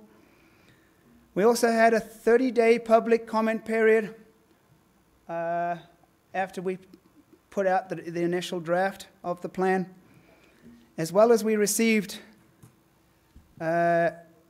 documentation letters from the BLM, U.S. Fish and Wildlife Services, and the HPP committee. Results from all the public input resulted in a desire for an increase in elk population, as well as a slight increase in the bull to cow ratio, slightly. And over here, I'm depicting what our alternative objectives were. And from those alternatives, the preferred alternative for population size increase was to 11,500 to 13,000. And then on the sex ratios was 18 to 21 bulls to the 100 cows. And you can see our current objective, that was set in 2006. It stands at 6,000 to 7,000. And from our population models right now, we're estimating the herd to be at somewhere between 10 and 11,000 on the trend. And that is not that does not entail the 25 to 30% of the animals that we're depicting as supposedly has left the state by the time we've classified the animals. So there I leave it for any questions or comments from the Commission and Chairman Howard. Commissioner Bray. Yes, thank you. I've studied these for a long time, and I've been around too long, I guess. I used to make my annual pilgrimage to the San Luis Valley for a 1313 meeting where the public got to hammer the heck out of a lonely wildlife commissioner. And these Unit 80 and 81 have been in controversy for a long time. Yes, that's true. The hunters in those days when we had those meetings just kept hammering us that you didn't have any more elk in 1881. And staff came back with, well, yeah, but we do, but they've gone other places. But they always come back. And I guess my question is, anecdotal evidence and people that talk to me from the valley say there's not 10,000 elk there. They say there's less than half that. So how do you, I know you can't count every elk, and I think the models in this particular case don't necessarily work very well. And I just don't know how you're going to manage to double the amount of elk that was from 6,000 to 12,000. I think that's an honorable goal. I would like that goal, but how are you going to do that? And how you, because you have already cut back a lot of cow licenses, if I understand right. You don't have anywhere near the cow licenses Correct. you used to have. Yep. And that's how you grow your population. So how are we going to get to these objectives? And, these plans are critical. This is the whole crux of our wildlife management in the state. And I think a 10-year span, and I've spoken to this issue in the past, I think a 10-year span in our modern day times is too long, and I know it takes a lot of staff work, but I think we need to have a little more flexibility in these plans and a little shorter window to get to take a snapshot of these things. So some of that's just comment, and some of it is a question. How are you going to double your elk herd? Well, Commissioner Bray, I'm going to attempt to answer that in that our models do not depict the 25 to 30% that we're estimating to leave the state before we classify. How we get that number is from the collared information that we had and what we are accounting for in New Mexico post-hunt season. Now, the models don't depict those results. So now if our models are estimated in somewhere between 10 and 11,000, we know we had a period in the early 2000s that we had an overabundance of animals, and that was, we're really not sure whether we had the overabundance or not, to tell you the truth. It was really came from the private land ownership where we had an extremely high number of depredation issues taking place on the San Luis Valley floor. We hit the cow herd really hard for a few years and then cut back on those licenses considerably. Unfortunately, we don't control the second and third rifle seasons, but to attempt to increase that herd size, we are accounting, we are classifying approximately 2,200 to 2,500 animals during post-season. If we're depicting approximately 30% of those animals to leave the state, and based on the quadrat information that is showing those numbers lower than our models are depicting, we are accounting for almost 30% of the herd during our classification periods, which is significant numbers. We are finding animals in areas where they had not been in the past. We are working on trying to figure out what's going on. The distributional movement appears to be changing from what it had been in the past. So the attempt is to work with our neighbors in New Mexico to see what they can do as well on handling population numbers going down into New Mexico. We do know the animals are calving in Colorado State, the greater majority. And it's to control recreational activity as well during the summer months. So the goal is to attempt to increase where we are right now. We do hear a great majority of the hunting population not finding animals, not seeing animals. However, there is still some satisfaction from those that do seem to harvest. So we are attempting to figure out what's going on really there with the attempt at trying to increase that herd to get satisfaction from the hunting community. We know we'll never be back up, or I don't believe we will get to those high numbers of depredation. We now at present also have greater tools at our disposal to be able to take care of depredation issues that may occur if we do get an increase in the herd. Yep.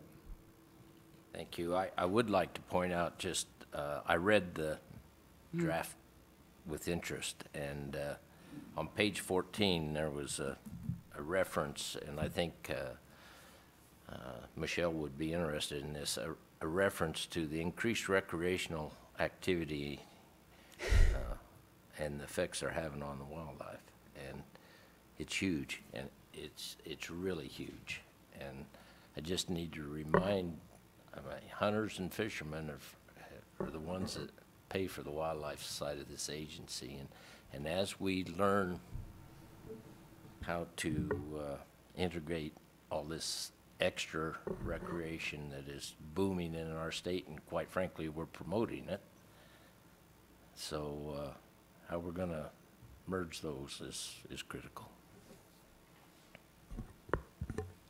Commissioner Zimmerman. Thank you. Thanks for that presentation, and thanks, Commissioner Bray. I couldn't agree more. You guys hear me say it all the time. We've got to figure out what we can do to get that balance, and that's going to be tough. My question for you is, on the winter range, winter range was one of the bullets. What about winter range? Is it that it's the cold winters we're losing animals, or we're losing winter range itself? Is it habitat loss from development? What does the winter range bullet actually mean?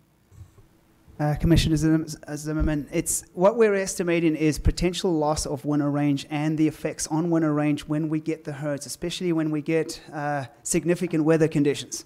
The animals will coalesce onto those winter ranges in greater numbers than they would normally do so. And then in conjunction with just the elk themselves, the other species, the pronghorn and deer also will seem to coalesce on those lands, on the winter range lands as well. And we do feel that the winter range is what's restricting, can potentially be restricting the animals. As in there's not enough winter range like we used to have? It's restricted with potential development taking place on the outskirts of the winter range, yes. And because it's not as high up in the mountain ranges, we get more recreational, even winter recreation on the winter range as well, putting pressure on the animals during their height of breeding activity. Is that more residential development in this current location, or is that more commercial development, or is it It's more, I would say, rural recreation, rural development, in that they start putting up more fences as development occurs and taking over by the private sector on that land, yeah. Not necessarily building development, if that makes sense, yeah. Yeah. Commissioner Vigil. Brent, you indicated that hunters are not locating the elk. What do the ag people say, the private landowners, the farmers in general? Are they seeing too many elk, or are they in the same? I guess, are the elk being pushed to croplands? Not necessarily in the time that I've been there. We are actually having minimal amounts of depredation issues occur, which is interesting compared to what we had in the past. So we're not seeing that movement of animals down onto the valley floor, is what I'm assuming that which you're depicting here, of animals going onto the ag lands, not necessarily in Colorado. However, New Mexico is definitely seeing a lot of that. As we have the Chama Basin running parallel to the border with Colorado. And as animals move from the South San Juan mountain range down into New Mexico, they're sitting on that ag land. They seem to be seeing more pressure from the elk, particularly. On our side, on the valley floor, we're not seeing that pressure as much, not at all, no. Thank you. Okay, you're welcome, Commissioner. Commissioner Pizell. Thank you. Brent, you all do realize that he's a transplant from Texas with that accent that he has. Thank you, Commissioner. Yeah. And there's a lot here. I love your format, Chairman. But one thing it does, you give us so much information. I have pages of notes that I could ask, a lot of questions, and I won't do that. I won't waste. We have time, Commissioner Pizell. I could. And I could have a PowerPoint. And I want to comment on Commissioner Bray. He's way better at this than I am, and steals my thunder. But there is the scientific evidence that we have to trust. But then there's the anecdotal evidence. Yeah, I even had that word written down here, Commissioner Gray. That we're hearing from all the hunters and the wildlife watchers and the people, and we're not seeing the elk. And it's not just these areas; it's even up into 76. And we're still seeing good bulls, and people are harvesting bulls, but we're not seeing the cows with those bulls. I mean, I've hunted hard for several years, and and I don't have the answer. You and I are having these discussions. I don't have the answer, and I don't know that you have the answer of what the change is. I mean, I'm seeing herd bulls that are looking for the same thing I was looking for, which was a cow for my little girl, and they didn't know where to find them. And so there's that. You know, these areas are kind of a hotbed, and so we want to produce more elk or have more opportunity, but then we have the problem of the big agriculture center and the alfalfa fields, and we are seeing these herds stay in the valley floor and not migrating anymore to the high country. But I guess the question is, I keep hearing that the elk are dispersing differently. I have two questions in the development, but they're just, and Brent and I have gone around and around with this. I'm not there, and I'm traveling the country, and I have a lot of friends that are traveling the country, and I keep hearing that answer that they're somewhere else, that the elk are somewhere else, and I guess I need that proof, and if that is the case, then I want that to be part of it. But if it's not the case, I want to identify that that's not the case, and we have a problem, that we don't have the elk that we think we do. There's a lot of people that don't think we have the elk and the deer that we think we do, and we need to be bold about identifying the truth. Sure. So, you know, talk to me about where those elk are now going that they didn't used to go. And then on the development, I saw that in San Luis Valley, and I'm going, really? You're going to say that there's the development, and especially in the winter range, and there's, you know, we don't have a lot of development around Monte Vista. In fact, Monte Vista is dying.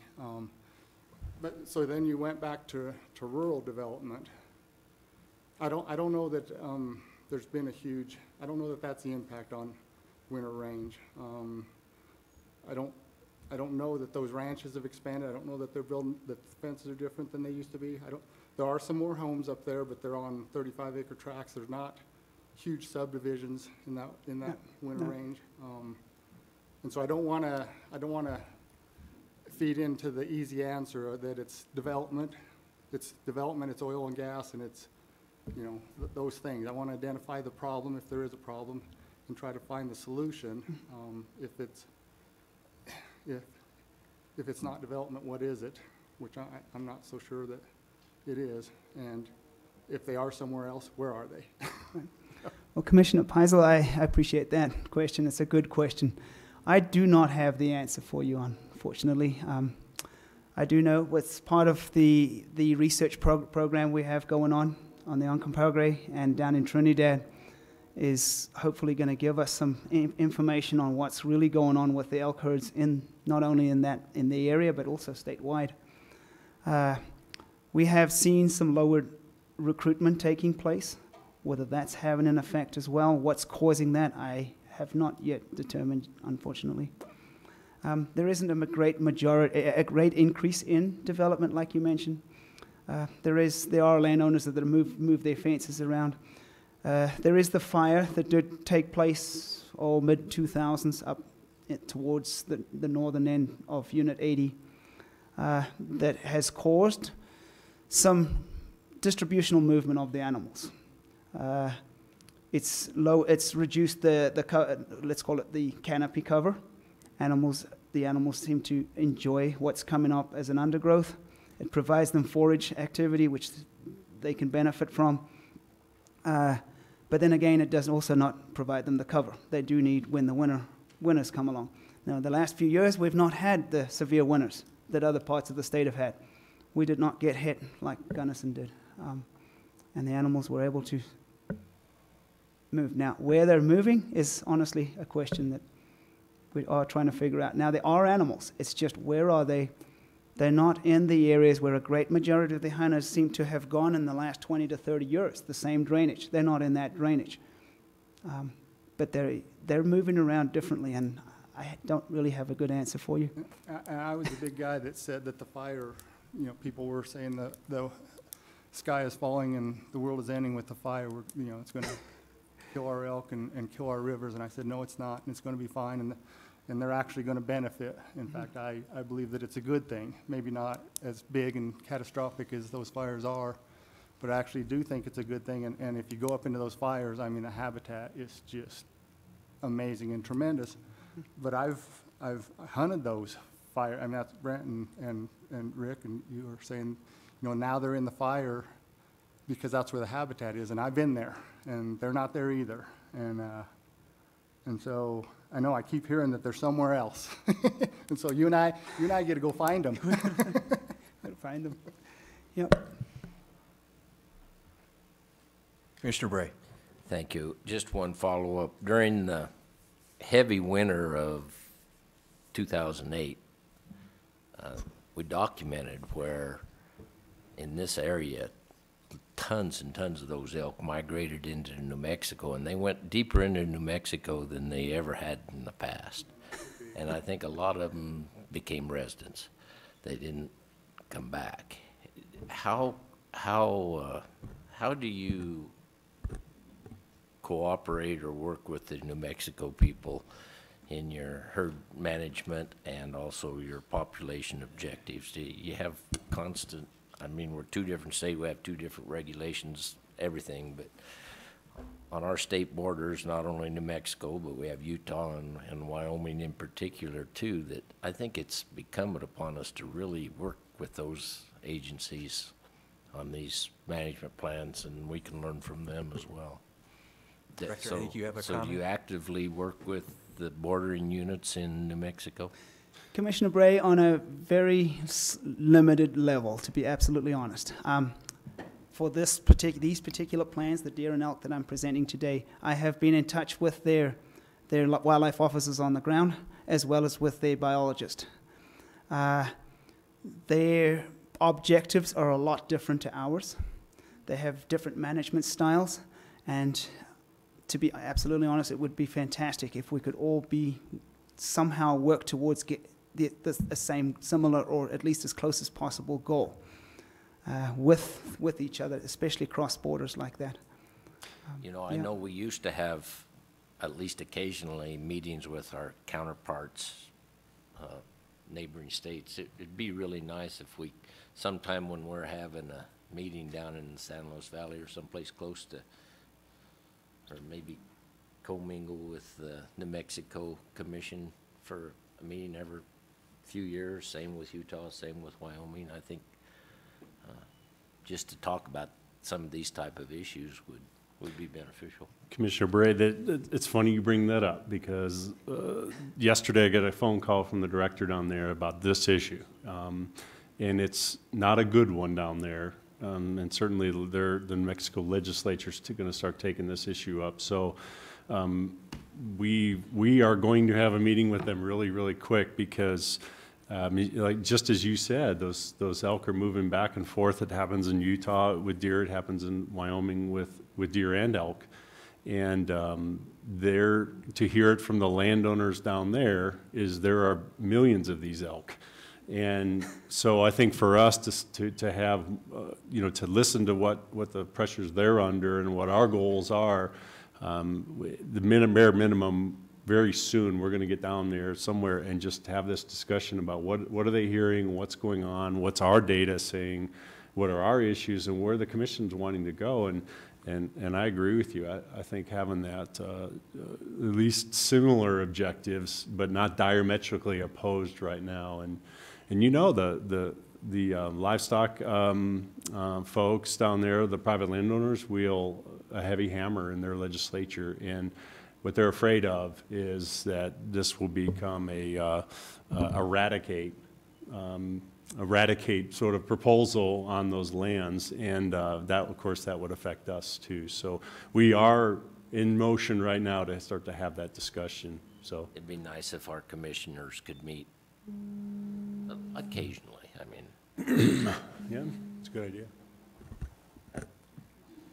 Commissioner Vigil. The border commissioners could meet on each side, and, you know, when we had the commission meeting in Trinidad, the last one, we had a commissioner from New Mexico that attended, and he's not far over the border, but we didn't specifically talk about that issue, but that's, I mean, they're willing to travel that way, we can travel down there, or we should have that. Yeah, I can definitely propose that. I think we've been talking about that for a long time, but particularly when it comes to this and what staff's coming to you for recommendation on the management, New Mexico has got to be somewhat, you know, on the same page with that, or we need to try to see if there's some middle ground here on this. So it's two bodies making one decision essentially. We need to make sure we're aligned. So. And along that same line, I think they have the same issue with the low recruitment of elk in northern New Mexico as we do in southern Colorado. Commissioner Spahar? Well, first, apropos to Director Broscheid's comment, my son should actually be arriving at his new residence in New Mexico right about now. And he will be thrilled to learn that there are millions of elk in New Mexico, and I will encourage him to quickly establish residency. Yeah, being relatively new to this, but a lifelong hunter, my inclination and my bent is to believe the science. Having been on the ground in a particular unit in the Gunnison Basin for 20 years now, 19, I have just seen significant changes in the area where I hunt. I mean, in 98, 99, we literally could drive over a rise and see 200 elk in the middle of a big park up at 10,000 feet. It was a spectacular sight. It wasn't unusual 10 years later, or 7 or 8 years later, to see 40 of them sunning themselves on the other side of the park, daring us to try and come get them in the middle of the afternoon. The last couple of years, actually the last 3 or 4 years in that same area, late seasons, it's been the norm to see 2 or 3, maybe 4 or 5, lots of single tracks and that sort of thing. So, and at the same token, I drove Highway 50 last February, I think it was, and from Blue Mesa to the Saguache Cutoff, if I saw one elk, I saw 1,500. You know, so I'm inclined to believe they're there. But what I wonder about is, and I know there's a specific study going on, and there will happen in the Gunnison Basin. I'd like to know what kind of work is being done to take a look at habitat changes, migration patterns, and the causes of those changes that would cause the kinds of scenarios that I've described. Well, Commissioner Spahar, we don't have anything going right at the present moment. The study that we did have was the study that Stephanie Ferreira had done, my predecessor, before I came on, that's really looked at the migratory movement of animals that were crossing the borders between Colorado and New Mexico. And that's where we managed to get that 25 to 30% based on the collared information that we have. But right at present, we don't have too much going on migratory movement. I have been approached by the local outfitting community in the San Luis Valley asking that very same question. If, can we implement something like that? And it's just something that I have suggested to come to you guys, to the commission, to put forward and see if that's something that could be done to, particularly between us in Colorado and New Mexico. We do have animals that move over onto the other side of the mountain, down towards Pagosa Springs, going down there. But yes, we're not really sure of what's going on, to tell you the truth. Well, and I recognize, I mean, the idea is not to put an elk steak on every plate. I understand that. My sister-in-law says there's a reason it's called hunting instead of getting, and But there have just been, again, and it's, I think we have to, as Commissioner Bray and Commissioner Peisel have said, we have to put some credence into the anecdotal side of this too, and particularly with people who've been in the same areas over an extended period of time and are noticing these sorts of changes. I don't know the answer, and I'm not suggesting we disregard the science. And in fact, my anecdotal information tells me there's a heck of a lot of elk in the Gunnison Basin, just from one drive last winter. But at the same token, something's changing. And if they're there, it is a matter of where. And I'm hoping if we can count them with any sort of clarity, that means we've found them and we know where. Sure. Commissioner Peisel. And this was an amazing report. It was, for those of you that don't know, it was 106 pages, I think, and I did read it, Chairman. But I do want to quote, which I think this is the crux of, you guys are so disappointed I don't do a PowerPoint every meeting, but I did on our ranch. I changed the management of a ranch and improved the habitat and drew elk onto that ranch from other ranches. And it's the same thing we have going on in the San Luis Valley. Those elk can go up to what I consider marginal habitat, or they can be on the alfalfa fields in the San Luis Valley. Sure. They're not stupid. Sure. Or they can go to New Mexico. And so we're talking about talking to New Mexico, but the other partners we have, and there's a letter from the BLM, and she states that, our habitat is good. And, there's a card game that when somebody says, they try to bluff you, you call, and I won't say that in the commission meeting, but it says on page 13, while widespread habitat is available for most elk, which I believe is to use, habitat quality influences the health of the elk population.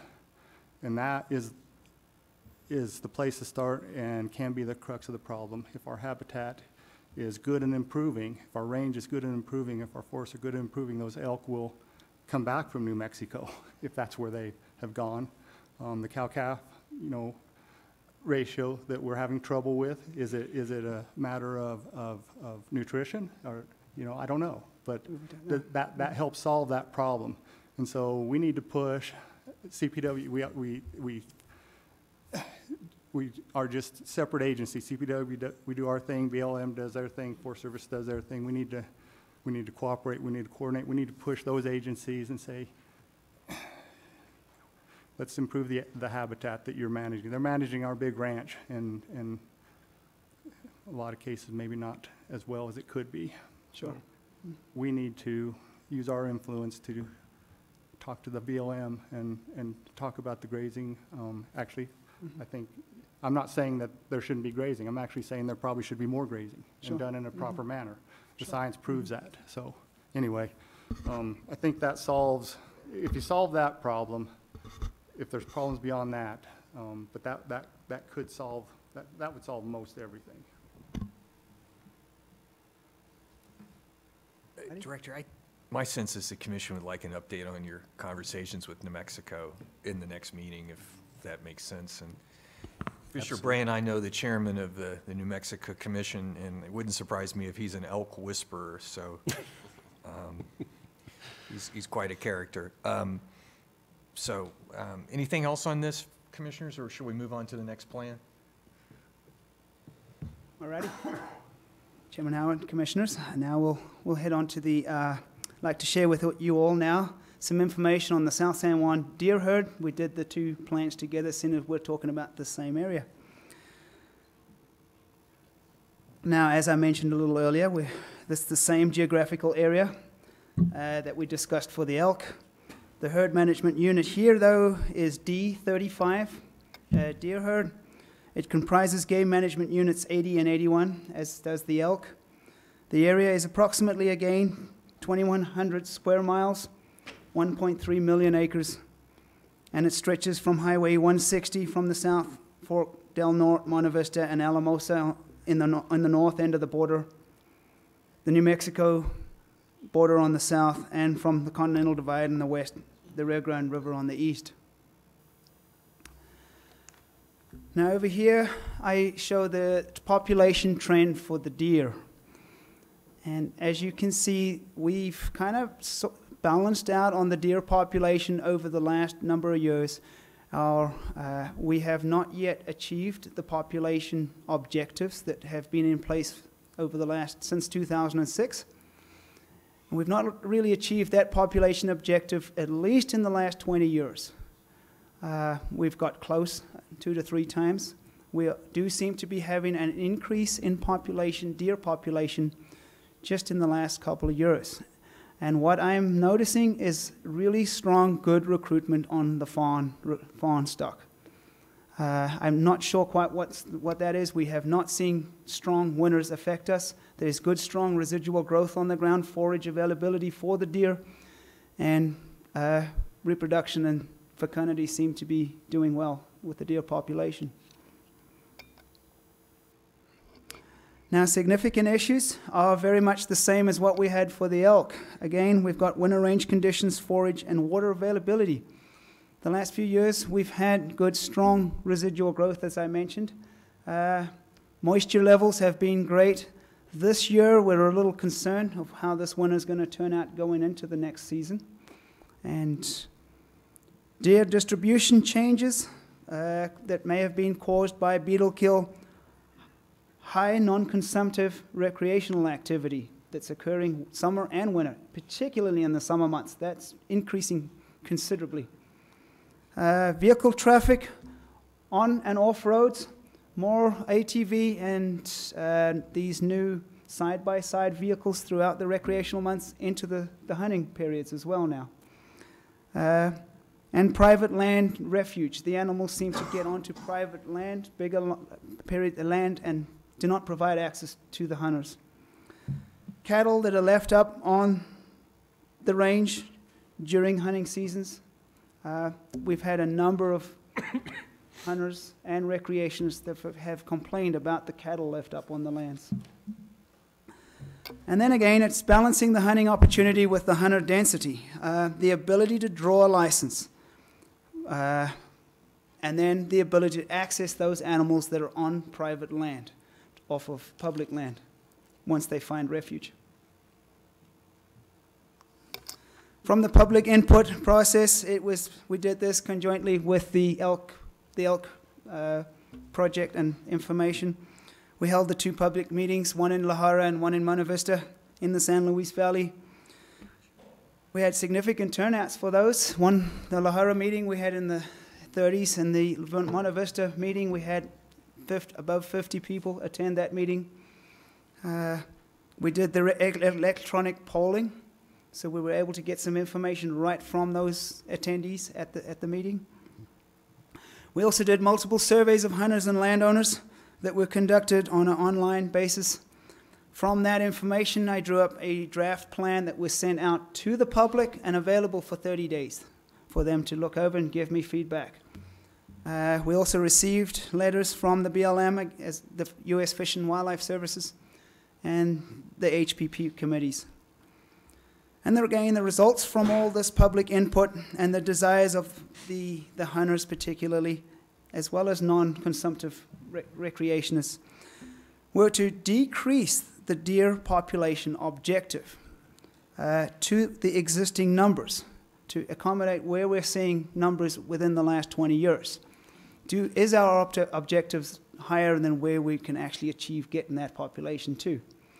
And not having reached that population. And then also to increase the buck to doe ratio slightly to achieve getting a better quality mature buck on the landscape. And over here I can show you the alternative objectives summary, and you'll see our alternative number 1 for the population size is to lower that 6,000 to 7,000 where we presently have it at, down to 55 to 6,500 was the preferred objective. And that preferred was feedback from all the surveys that we conducted. And then on the sex ratios, just to increase that from 21 to 24 bucks to the 100 does to 23 to 25 bucks to the 100 does as a preferred. And again, any questions on the deer population from the commission and Chairman Howard? Commissioner Vehil. Brent, this area doesn't have chronic wasting disease, does it? Not as far as we're aware. No, Commissioner, yeah. What I'm getting at is as we increase bucks relative to does, we're opening ourselves up for chronic wasting disease. Based on what we're going to hear tomorrow, there's more prevalence in bucks than there is in does, or in males versus females. So is that something we should take into account when we do these herd management plans? Commissioner Vehil, I did take that into consideration, to be absolutely honest, and there is always that potential of increasing the male population, absolutely yes. And that was why they were the greater people initially were wanting a greater increase in the buck ratio, is until we were mentioning about the potential for disease, and particularly CWD increase in the animals, is where they lowered that desire for the buck population. But there is definitely always that potential of CWD occurring or prevailing within the valley. As far as we're aware, we don't have it yet. Thank you. Knowing that it's just over in Montrose. Mm-hmm. Commissioner Zip. So, looking at this, it appears that the preferred alternative one is essentially to kind of lower the objective to really kind of where we're at now. That's correct, Commissioner. So it looks like there's been very low doe harvest. That's correct. For many years. Population's not growing. And so if we're going to try and maintain the population but increase the number of bucks, I'm assuming then we just have to cut back the number of buck licenses as opposed to issuing more more doe licenses. So is that am I reading this correctly, that the result on tags in order to, and it's not much of an increase in buck to doe ratio, but would the tool be to reduce tags on bucks then slightly? Commissioner Zip, that is one of the tools potentially available. Another one would be potentially increasing the preference points allotment for the bucks. The reason we have that lowering of the objective is to accommodate the herd like we've had for the last 20 years. If the population does happen to increase, we are seeing more and more deer, let's call it the female population with the fawns, on private land. And if the population does increase above 6,000 and start getting to the higher end of the preferred objective, we would have the ability to offer doe tags more readily than what we have at the present moment to accommodate that loss in the buck tag. But it is definitely one of the tools we have thought about, yes. Mm-hmm. So I just want to be clear, you're not suggesting at this point starting to increase doe tags, because that would be an option only if the population starts to climb. That's correct. Mm-hmm. Yep. Thank you. Yep. Any other questions or comments, Commissioners? Brent, thanks very much. Very welcome. Thank you so much. Next up is the North Fork Gunnison Deer Draft, HMP. Welcome. Thank you. Good afternoon, Chairman Howard, Director Broscheid, and the Commission. It's a privilege to be here to present two deer herd management plans this afternoon. And the first one I'm going to start with is D20, which is the North Fork Gunnison River Deer Herd. And this one, D20 was previously managed as two separate DAUs in the past under the old management plans that we're revising. It was D20 and D39. However, due to the geographic proximity as well as animal movements that we've documented with radio collars, in this new management plan, we're proposing that we're going to manage this area under one plan. D20 extends from the Gunnison River and North Fork Gunnison River all the way up into the higher peaks of the West Elk Wilderness and the West Elk Mountains. And about a third of the land in this herd management planning area is private, and that private land generally tends to be at the lower elevations, which is also where deer winter range occurs. And then the other 2/3, the public land, is mostly national forest up at the higher elevations, and there is some BLM in there as well. D20 occurs in portions of Delta, Gunnison, and Montrose counties.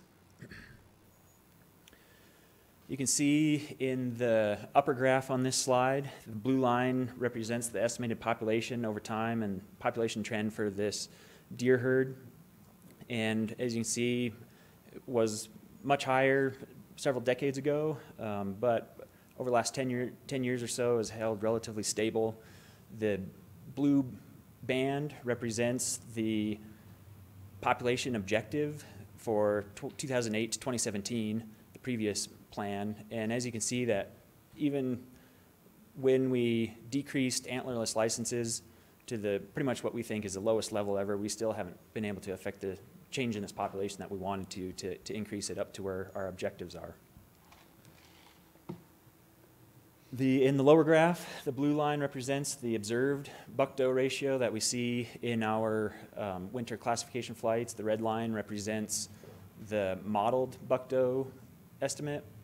And again, the red band in the lower graph represents the population objective for the previous plan that we're revising. The previous plan, it was 30 to 35 bucks per 100 does. And so you can see where we've been in relation to that. One of the most significant issues in D20 is human development. And while we don't see human development at the scale as seen in other parts of the state, D20 has seen a 250% increase in ex-urban development from 1970 to 2010. Diseases are another issue that we've been looking at. We do know we have epizootic hemorrhagic disease in this deer herd, and while it doesn't affect mule deer like it does other species like whitetail deer, we do know that it was documented to decrease deer herds in other parts of the southwest part of the state 10 to 25%. And because we know it's here, we think it could be a potential issue that's potentially suppressing this population. The public involvement for this plan involves... Commissioner Bray, do you have a question? I hate to interrupt you, but, oh, yeah. But can you expand on the disease thing? Just a Cliff Notes version of what it is and what it does? Sure, yeah. Epizootic hemorrhagic disease is it's a disease that's transmitted by biting midges. And so it especially in dry summers, under kind of drought conditions, these midges spread the hemorrhagic disease, and the deer get it. And the way we can tell that we have it is that it causes damage to the testicles of bucks, and it causes the antlers to retain velvet because their hormones are disturbed. They don't shed their antlers and they don't shed the velvet like normal. And we don't really have a good feel for, we don't really know what exactly it does to the population, but we do know that it damages the breeding potential for these bucks. And it's evident in the herd because as we're doing classification flights, and a lot of folks on the ground, landowners, do see these bucks with retained velvet, and they're also called cactus bucks. So, yeah, does that answer your question? Yeah, exactly. How is it transmitted? Through biting midges. Okay, so is it similar to the issue we had with our moose in the Creed area here a few years ago? Is it a similar type thing? I guess I'm not familiar enough with the moose herd in Creed to know if it is similar or not. But. Thank you. Yep. So the public involvement for the D20 plan revision included a public meeting that we held in Paonia in July. We also conducted a survey of randomly selected deer license applicants, as well as a random survey of randomly selected landowners. A survey and comment form was also open to anyone in the public. It was advertised on Parks and Wildlife website and advertised in local venues and local papers in this area as well. And then incorporating all the information from the public comment periods and the public meeting into the draft plan, we released it for a 30-day public comment period, and also invited the federal agencies, BLM and Forest Service, to provide any comments that they had as well, and also gave a presentation and collected input from our local HPP committee. The results across all forms of public involvement indicated that the public desires an increase in the deer population, and most of the public involvement indicated that a large majority of the public wanted to maintain status quo buck-doe ratio, but then certain parts of our public involvement indicated that some of the public wanted to increase the buck-doe ratio. So to put the range of alternatives into perspective, I put our most recent population estimate and the previous plan objectives up there at the top. The proposed alternative for population size, we put as 7,500 to 9,500 deer, which incorporates where we're at right now as far as population, but which is what we think is realistic based on what the population estimate has been over the last few decades, but then also gives it some room to grow if we can do that. The proposed buck-doe ratio objective, 33 to 38 bucks per 100 does, is just, we kind of balanced what our public indicated they wanted through our surveys and did a slight increase in the buck-doe ratio. I have a question there for you, Eb. Yeah, go ahead. Do you ever get the public telling you you want less bucks to does? You know, that does come out in the surveys, but it's not the majority. There are those folks that say that did mark that off, but it's certainly not the majority. Weak attempt at humor. Commissioner Haskett. I have a question in the, you also have something, I'm not sure if I'm saying this right, but the adenovirus hemorrhagic disease. Can you tell me a little bit more about that? Yeah, that, you know, and we don't know a lot more about that one. It's a new disease that has been found in just a couple spots throughout Colorado. One that I know of is in the Gunnison Basin, and the other one I think is maybe in the northwest part of the state somewhere. And I only mention that because it's such a relatively new disease that we don't know a lot about it, and because some game management units adjacent to these, it was detected there, and so I just wanted to mention it in the plan in case it does become more prevalent. What does it do? It causes, and I don't know a lot about it, but it just causes degeneration of the overall health of the deer and results in death. So. Commissioner Bray. Just a general comment.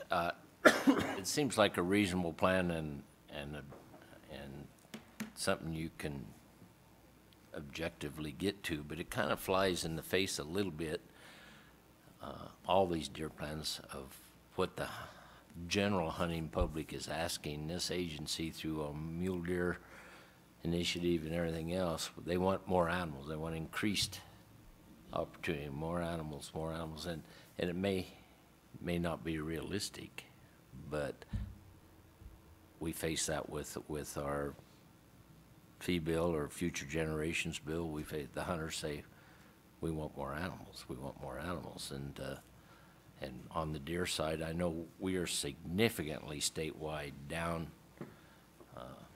from what we were 15, 20 years ago, and I'm not saying that we can ever get back to those numbers, but as we go through these plans, it kind of disturbs me a little bit that we're settling for status quo where we're at. Right. And I think we need to take the opportunity to try and increase these herds when possible. Just a comment. That's kind of a general, not necessarily just for this area, but.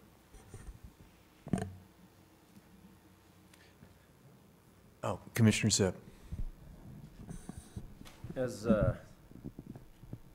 primarily a non-hunter, especially big game, I'm going to ask just kind of something that jumps out at me is this large discrepancy in the buck to doe ratio between the previous plan in was it D35 that we were just presented with, where it was 23 to 25 bucks per doe, and here, this one's all the way, you know, up at 33 to 38. It sounds like that objective is being driven by public desire, but, you know, where's the science on what's really the best ratios for overall herd health, for trying to grow the herd size? Is it, you know, is there something about the habitat in this area that suggests 33 to 38 is a good objective, whereas in the previous area, it's in the mid-20s? Can you speak to that a little bit? Right, and Educate me. The buck-doe ratio for hunted deer populations kind of comes down to hunter opportunity versus, you know, kind of a quality hunt. And so those areas that are managed for a little bit lower buck-doe ratio tend to let out more buck tags and thus provide a little bit more opportunity for hunters just because there's more tags available. Whereas in areas that have a little bit higher, managed for a higher buck-doe ratio, tend to let out less buck tags, and, you know, the people that draw those buck tags generally run into less hunters in the field and have a higher chance of encountering a mature male buck. Okay, that makes sense. But how about managing the herd as a whole and the numbers? As far as, you know, trying to reach the 75 to 95 objective, what are the considerations there that you go through, and what do you look at? Right, in kind of coming up with the population objective, you know, we certainly are trying to take into account the public desire for an increased deer herd, but as I showed with that population estimation graph, you know, we're in the last herd management plan, we weren't getting anywhere near to the objectives that were stated in that plan.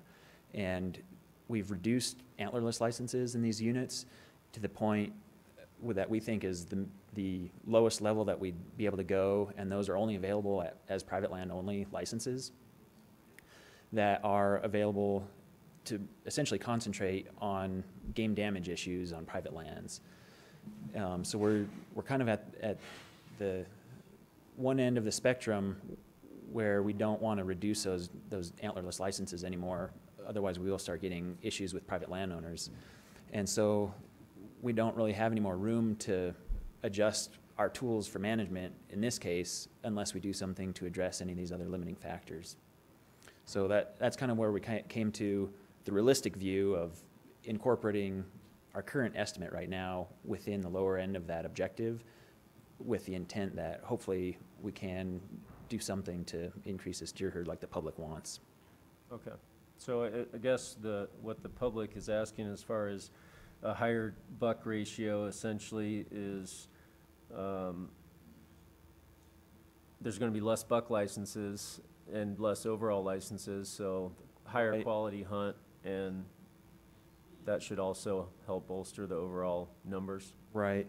Yeah, and kind of to the point about the increased buck-doe ratio objective, if you could remember back on the graph, there's a few years where we were at or over our buck-doe ratio objective from the previous plan, and there was a lot of pushback from some of the local constituents that because we were over objective, we followed the previous plan as it stated and increased those buck licenses, and that wasn't really what the public wanted, and that came out in our public involvement surveys. Okay, thanks. Great. Why don't we move on then to D51? Okay, for D51, we'll just move across, this is adjacent to the previous DAU, we'll just move across the North Fork Valley and discuss the game management units on, as the name suggests, the south side of the Grand Mesa. D51 includes GMUs 52, 411, and 521. It encompasses just over 1,000 square miles, is about about 2/3 public lands, and these are mostly at the higher elevations, about 1/3 private lands, are mostly at the lower elevations and again overlapping heavily with deer winter range. D51 is mostly in Delta and Gunnison counties, and there's a little sliver up in Mesa County. The blue line in the upper graph represents the population estimate over time, showing the trend, and again, the reddish band represents the 2008 to 2017 herd management objective range. And although we're a little bit closer to this objective range for the last 10 years, where we've been relatively stable with our population estimates, we still haven't been able to even reach the lower objective. And again, we still have the similar situation here where we've reduced our antlerless licenses as much as we want to and are only left with a very limited number of private land only licenses to address game damage issues. And then in the lower graph, the blue line represents the observed buck-doe ratio from our winter classification flights, and the red line indicates the modeled buck-doe ratio. The red band in the lower graph represents the buck-doe objective range from the 2008 to 2017 plan at 25 to 30 bucks per 100 does, and you can see where we've been in relation to that over the last few years. The most significant issue in D51, again, is human development, but in this case, we do have a lot more natural gas development. There is quite a bit of residential as well, mostly in ex-urban housing, and again, the ex-urban housing has increased quite a bit, 223% from 1970 to 2010. And the same area has been impacted by natural gas wells by 400% in the same time span. Another issue that we see in this particular area is the perceived increase in non-migratory resident deer in the community of Cedar Edge, and we've gotten a lot more complaints from the local residents of that area with vehicle collisions and just nuisance deer within town. And then also again in this area we do have issues, and we do see a lot of epizootic hemorrhagic disease in this particular area as well. However, its impacts to this population, again, are unknown. The public involvement included a public meeting that we held in Cedar Edge in August. We did a survey of randomly selected applicants and landowners. A survey and comment form was available on Parks and Wildlife website for anybody that wanted to provide comments or answer the survey questions. And then again, incorporating all that information into our draft, we then released that for 30-day public comment period, and also invited the federal agencies to comment on that plan, and then also gave a presentation to our local HPP committee again. All forms of public involvement were consistent in that the majority of the publics responded that they wanted an increase in the deer population, and that the public wanted to maintain the status quo current buck-doe ratio objective. There we go. So again, I put the most current population estimate at the top, as well as the previous plans objective ranges for population and buck-doe ratio. So for the population size, the proposed objective range, 8,000 to 10,000 deer, does, like the other plan, incorporate where we are right now, but then also provides room if we can get this population to grow, to allow it to grow like the public wants. And then the proposed buck-doe ratio objective is status quo, 25 to 30 bucks per 100 does, as the public input indicated. Any questions on D51? Commissioner Spayar. Maybe not specific to D51, but you talked about the pressures from both residential development and then from the oil and gas development there. Right.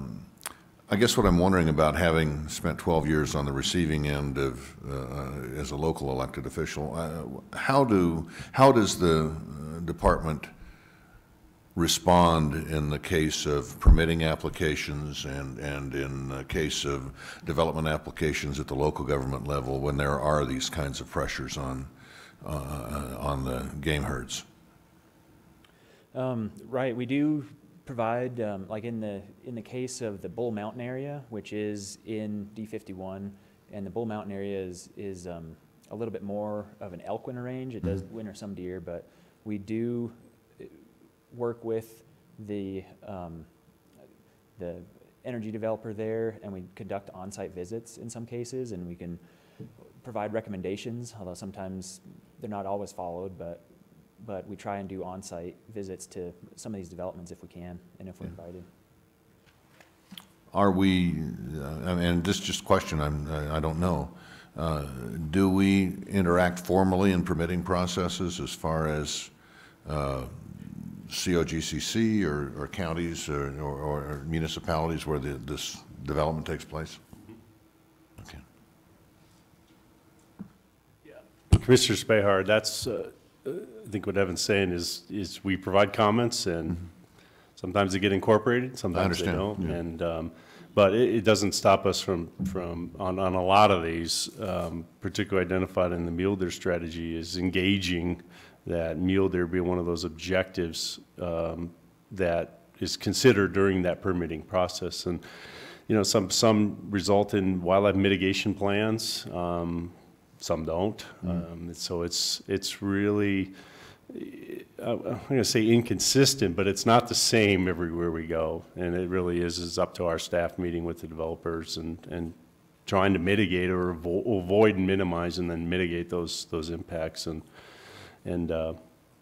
sometimes it works and sometimes it doesn't. And sometimes we've, you know, engaged in long-term research, like we did on the peons on prior to oil and gas, what's happened to mule deer, and then post oil and gas development. And sometimes I think even stipulations will be incorporated into those. And so it's really an inconsistent application of what mitigation measures are on those developments. No, understood. And as long as we're providing information, I understand the decisions are made elsewhere, and that's fine. Right. I just, as long as we're actively engaged in providing the information. The other thing that occurs to me, Mr. Chairman and Commissioners, is, you know, apropos to Commissioner Bray's comment about growing herds and so on, I guess having been exposed to the Habitat Partnership Program and other efforts like that, I think everything I've heard this afternoon regarding the deer plans and these other plans that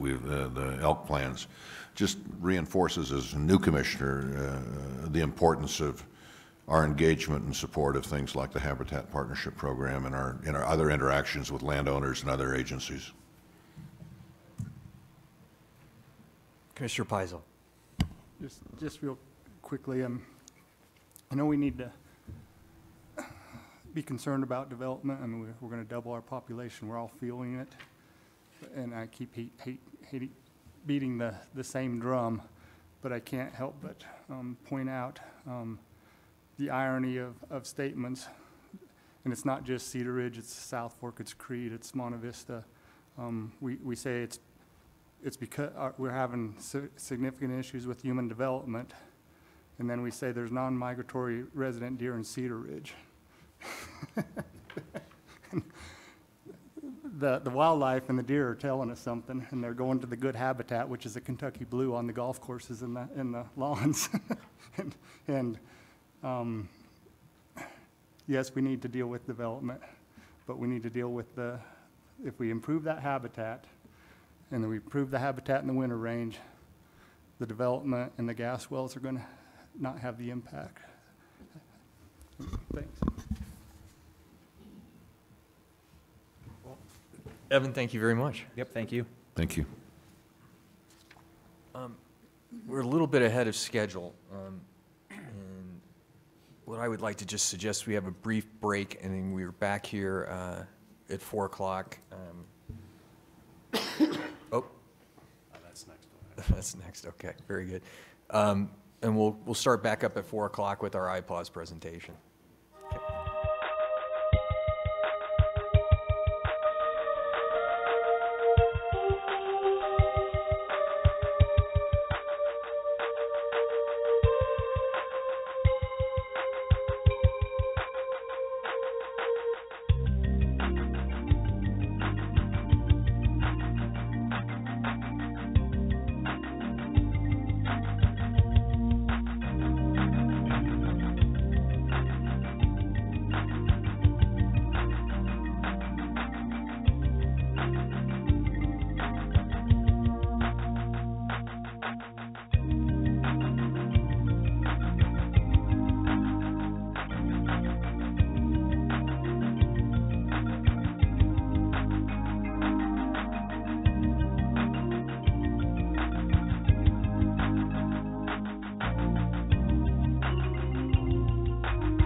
we'll come back into session. Mr. Chick, let me just gather commissioners here and then we'll get started. No problem. Through August.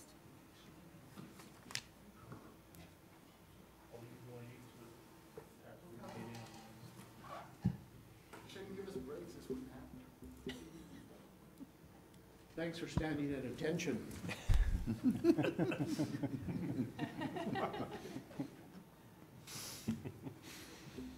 Welcome, Corey. Thank you. Commissioners, Chairman, Director, Corey Chick, License and Pass Administration. Just as I thought I'd skip a commission meeting, I'm giving a presentation. Back up, no, glad to be back up here. I know there's some concerns on at least the system on login, different things like that, what we require. A lot of it's security-based to make sure we're building a strong system.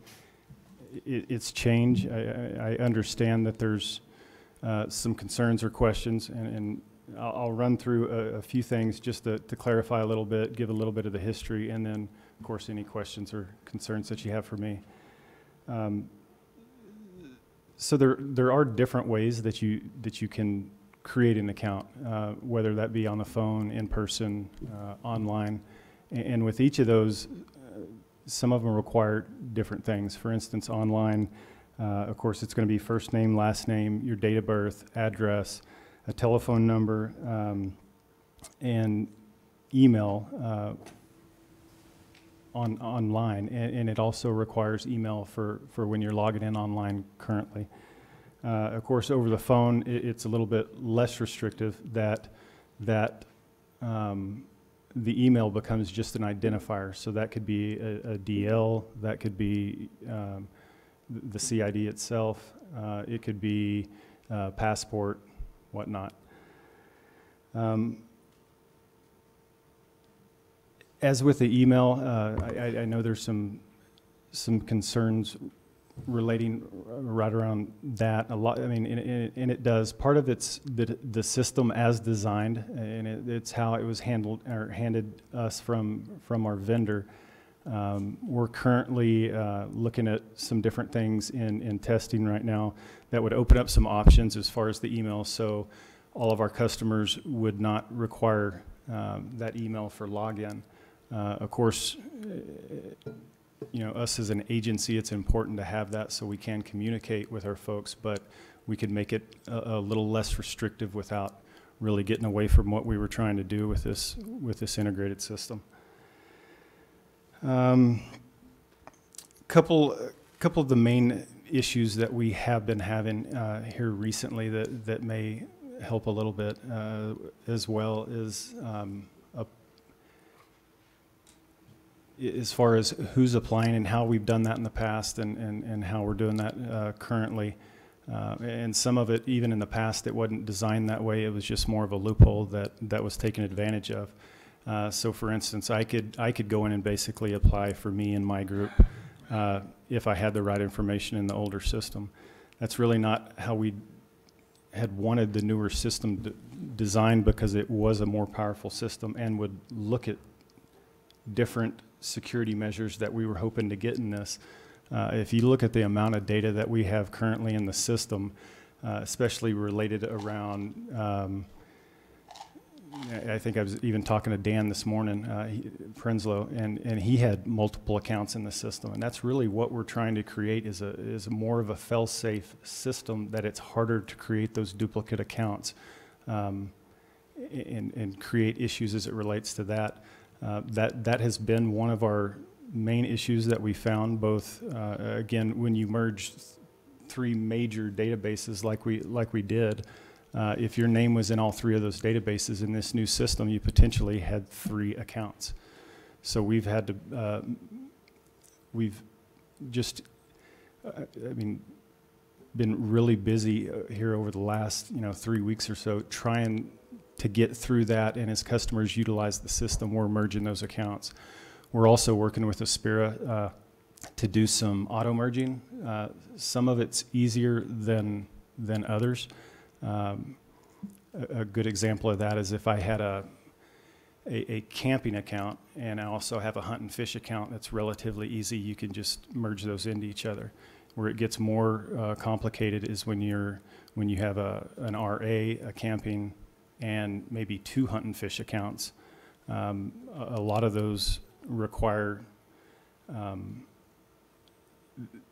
you really can't do it by an automated process because preference points are involved and different criteria.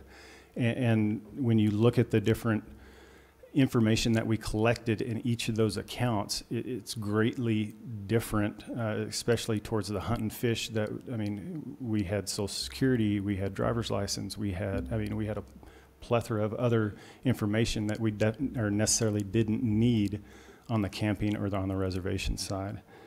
So again, we're working through that both internally and with the vendor. Another one that has come up is primary occupant in the older system. Again, not being as user friendly it was, because it allowed for a lot other loopholes, so it was easier to use. So when we went to a more lockdown system in IPAWS, it closed a lot of those loopholes that basically a lot of them were regulatory. For instance, primary occupant. That's in regulation that one person can only make a reservation same day, same person. So in the older system, it necessarily didn't track some of that, or it was easier to create duplicate accounts. So people were getting around some of those rules. So again, when we flipped the switch on the new system, it didn't allow that. It's asking for primary occupant. Of course, there was folks that were used to doing it the old way, and it, not that we were trying to create a less customer service friendly system. It definitely followed the rules, which is how we designed it. Actually, without talking more about merges, because that's really our major issue right now, I can kind of open it up to questions. I mean, if y'all have questions or concerns that you had, feel free to jump on those. Commissioner Haskett. Last meeting, Commissioner Pizell and I asked you about possibly a group application, and you said you're working on doing something different than the email. Is that part of what you're working on? And I can see if I can totally understand your question, because there's numerous things that we did differently with group applications. One particular, and I think I know where you're going, but as far as, are you talking about using the same email for the group? Yes. Okay. Currently, that's not functionality that exists in this system. Kansas is still working through some of theirs. I've called their license manager to see how that's going. They're allowing it, but it's also was a quicker fix to what they were trying to do, and they're still working through some bugs on that. I don't necessarily think it's something we would want to grab onto right now and let Kansas work those bugs out. I think potentially it's something that we could do. I think I would also have to work with the AG, because there is some recreational statutes that our customers are protected by, as far as me not being able to see your information even if we're hunting together.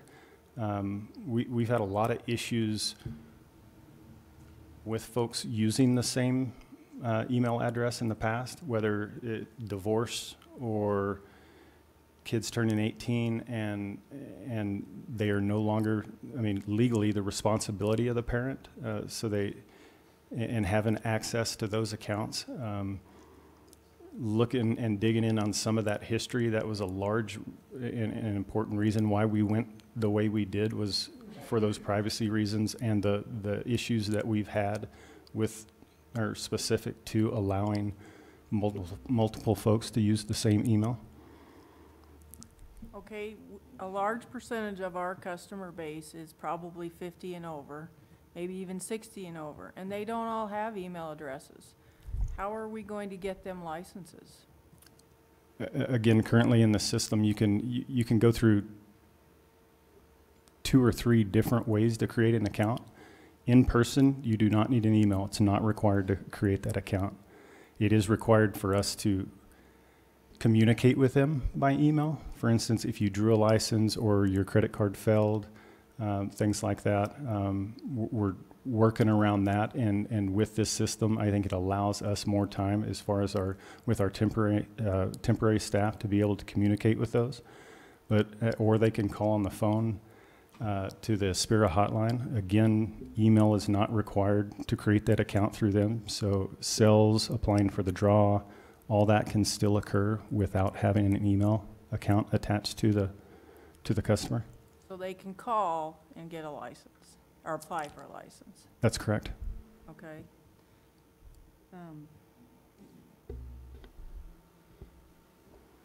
The other part is when you're actually signing up, like I went through and did it ahead of time like you're suggesting, it takes quite a while, and this is a 4-page instructions to do that.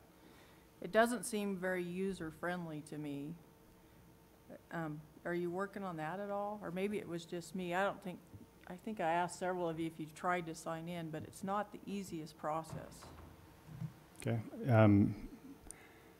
I can look at the specifics of what you're talking about. I don't think it's greatly different than what we've had in the past, but I can definitely look at the specifics of what you're talking about and try to address those. Okay.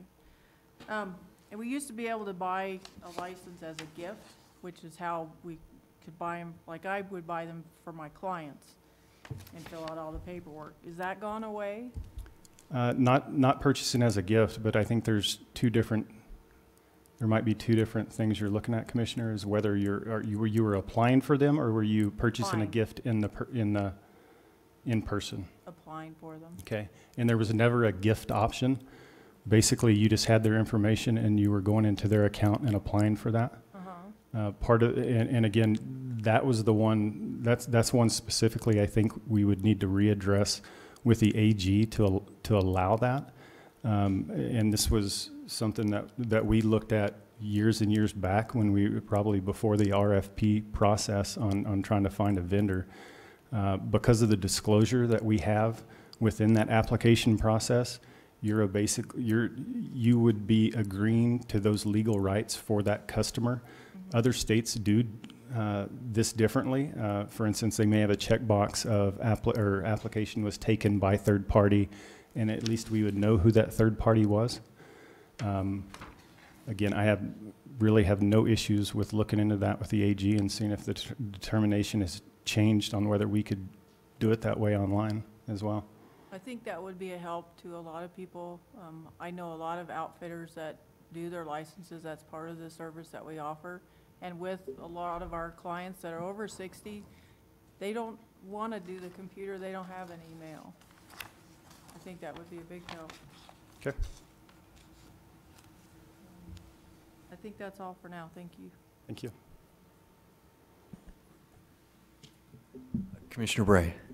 Thank you. Yeah, I just have a follow-up to what she just said. I totally agree that I have several hunters that I apply for. I have all their information. I mean, I have their CID, I have their credit card number, I have their email address, I have it all.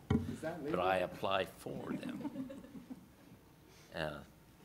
That's just a service that they don't want to do, and for that aspect to go away is a little bit troubling.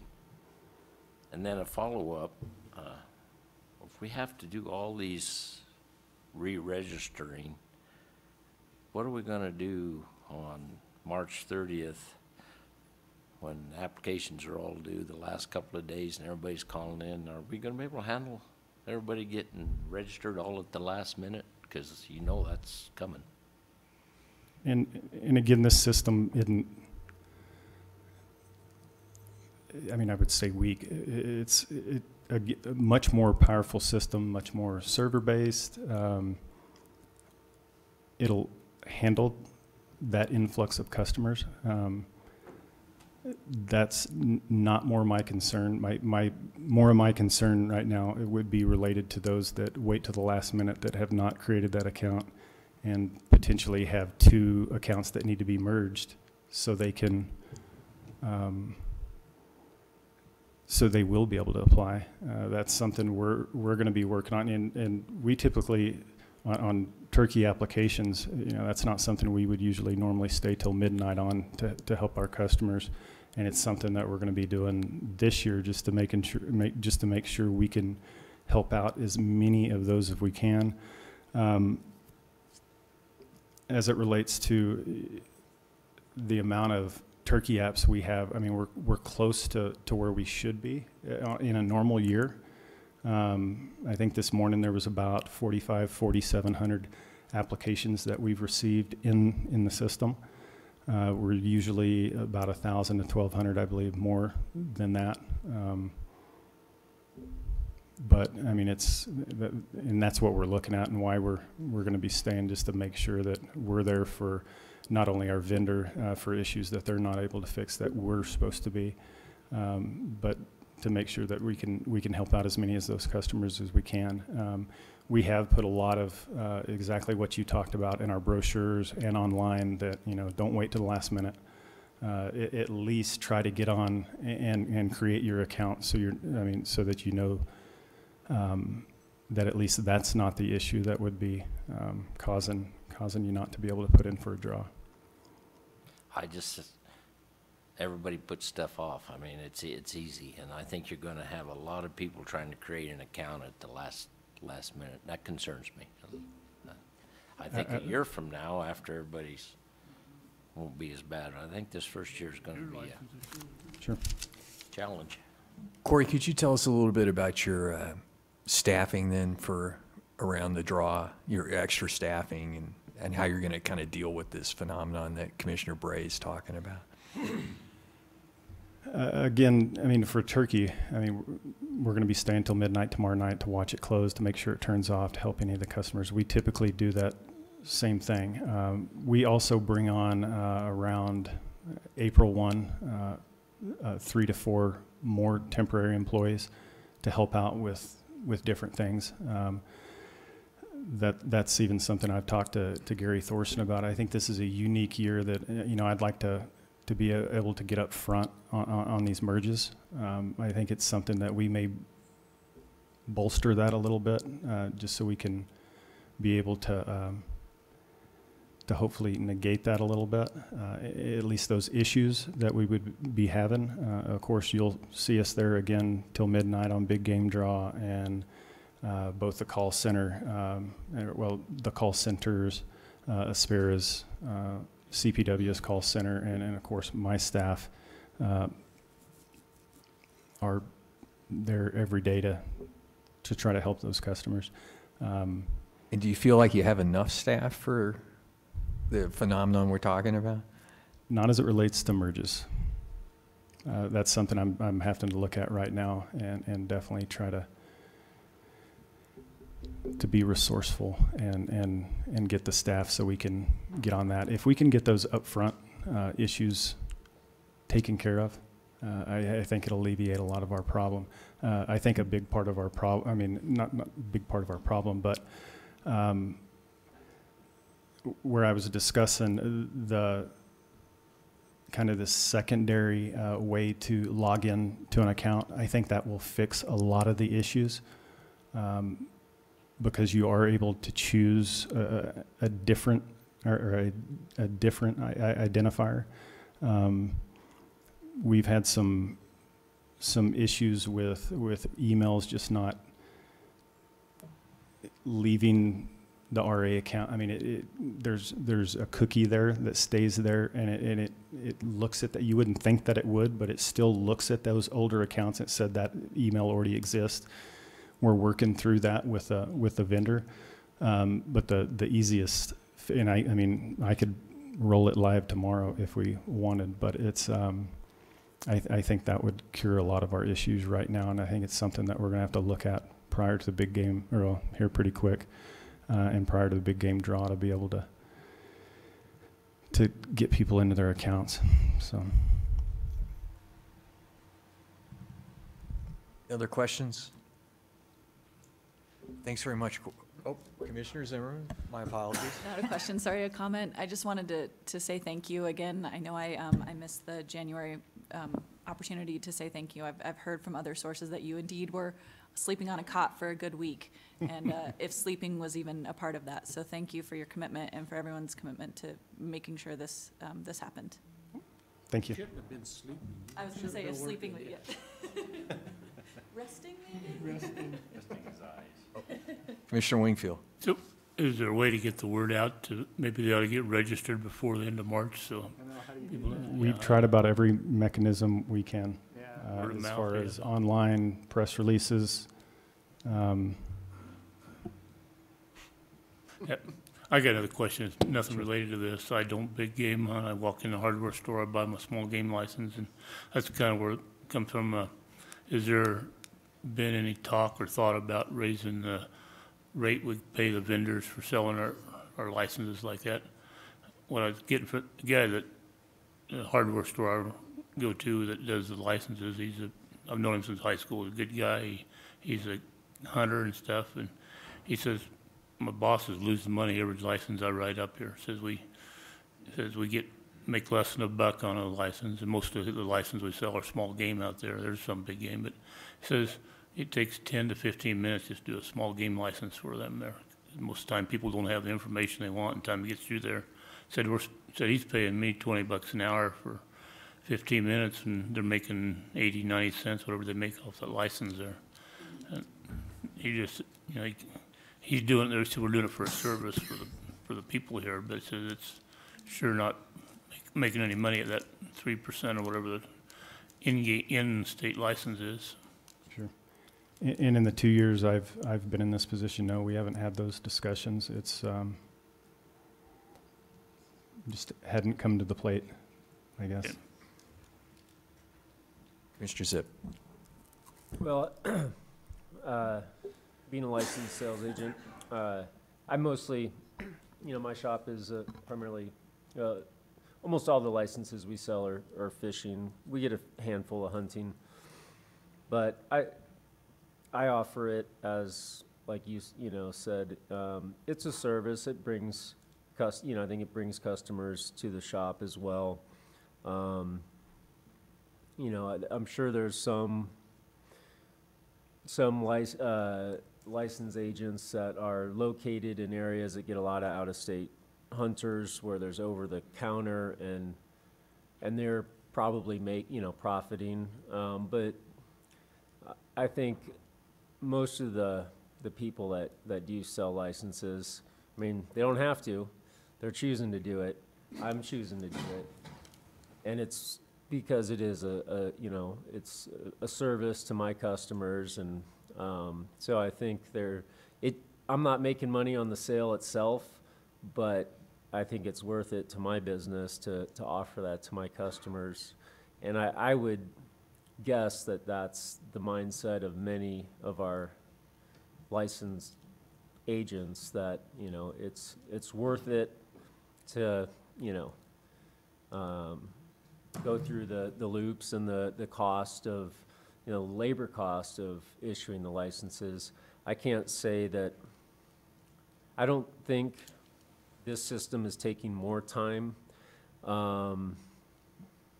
It's a slow time of the year right now. I'm not selling a lot of licenses, but on the fishing side anyways, I know the hunting's a little more involved, but personally, I look at it as, another reason why customers come in to my shop.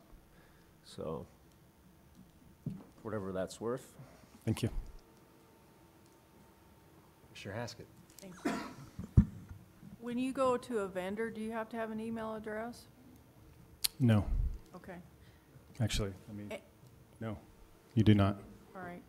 And previously, when you applied online, you did enter an email address. Have you thought about doing a mass email to those addresses that you have on file about trying to get their information in early to get an account set up?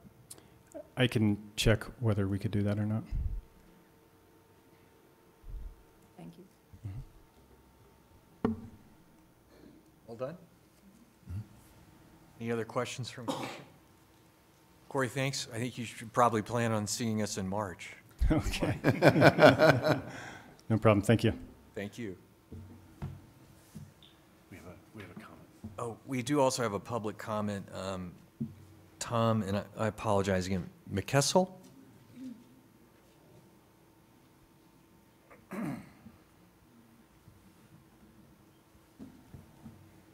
Welcome, sir. Thank you, thank you, thank you. Commissioners, everybody, lady commissioners, Mr. Director, I am one of them old geezers that have not turned on a computer in my life. And I don't reckon I'll ever learn, because I'm 82 years old and I don't give a crap anymore. So anyway, thank God I've got a wife back here that can turn one on. And I don't know that this system is helpful or whatever it's supposed to do for you guys, but it's darn sure not very good for our non-resident hunters coming in here 3 days before hunting season, have to do all this stuff before they can get a license. That's going to be hard. We were just at SCI in Vegas at the SCI convention, and this was one of the things that we had to promote and try to explain to people and tell them to do this and do that and get it over with, so to have that email address registered, so when they came to Colorado to buy a license, they'd have that done. We lied to them because we said, if you open an account, the whole family can use that account. Well, we find out today that that can't happen. So, as far as I'm concerned, I'm really screwed up now because I don't know what to do. Thank God the wife's here. Maybe she can figure it out. But it's going to be a problem with you guys, I think, if 100 non-residents hit some JK sales in Craig to buy a license 2 days before the season opens, and they have to do all this. So it's going to be hard. But anyway, I hope we can figure it out, because it probably will be a good system. If we had been working on that for a year prior to now, it would have helped better. A lot of our people would have known what to do. But anyway, good luck. Thank you very much. Thank you for your comments. Any questions from commissioners? Well, that's okay too. Okay, I think that concludes our agenda for today. A minute early. Anything else? Very good. Then we'll see everyone back tomorrow morning, and I'll see commissioners at dinner.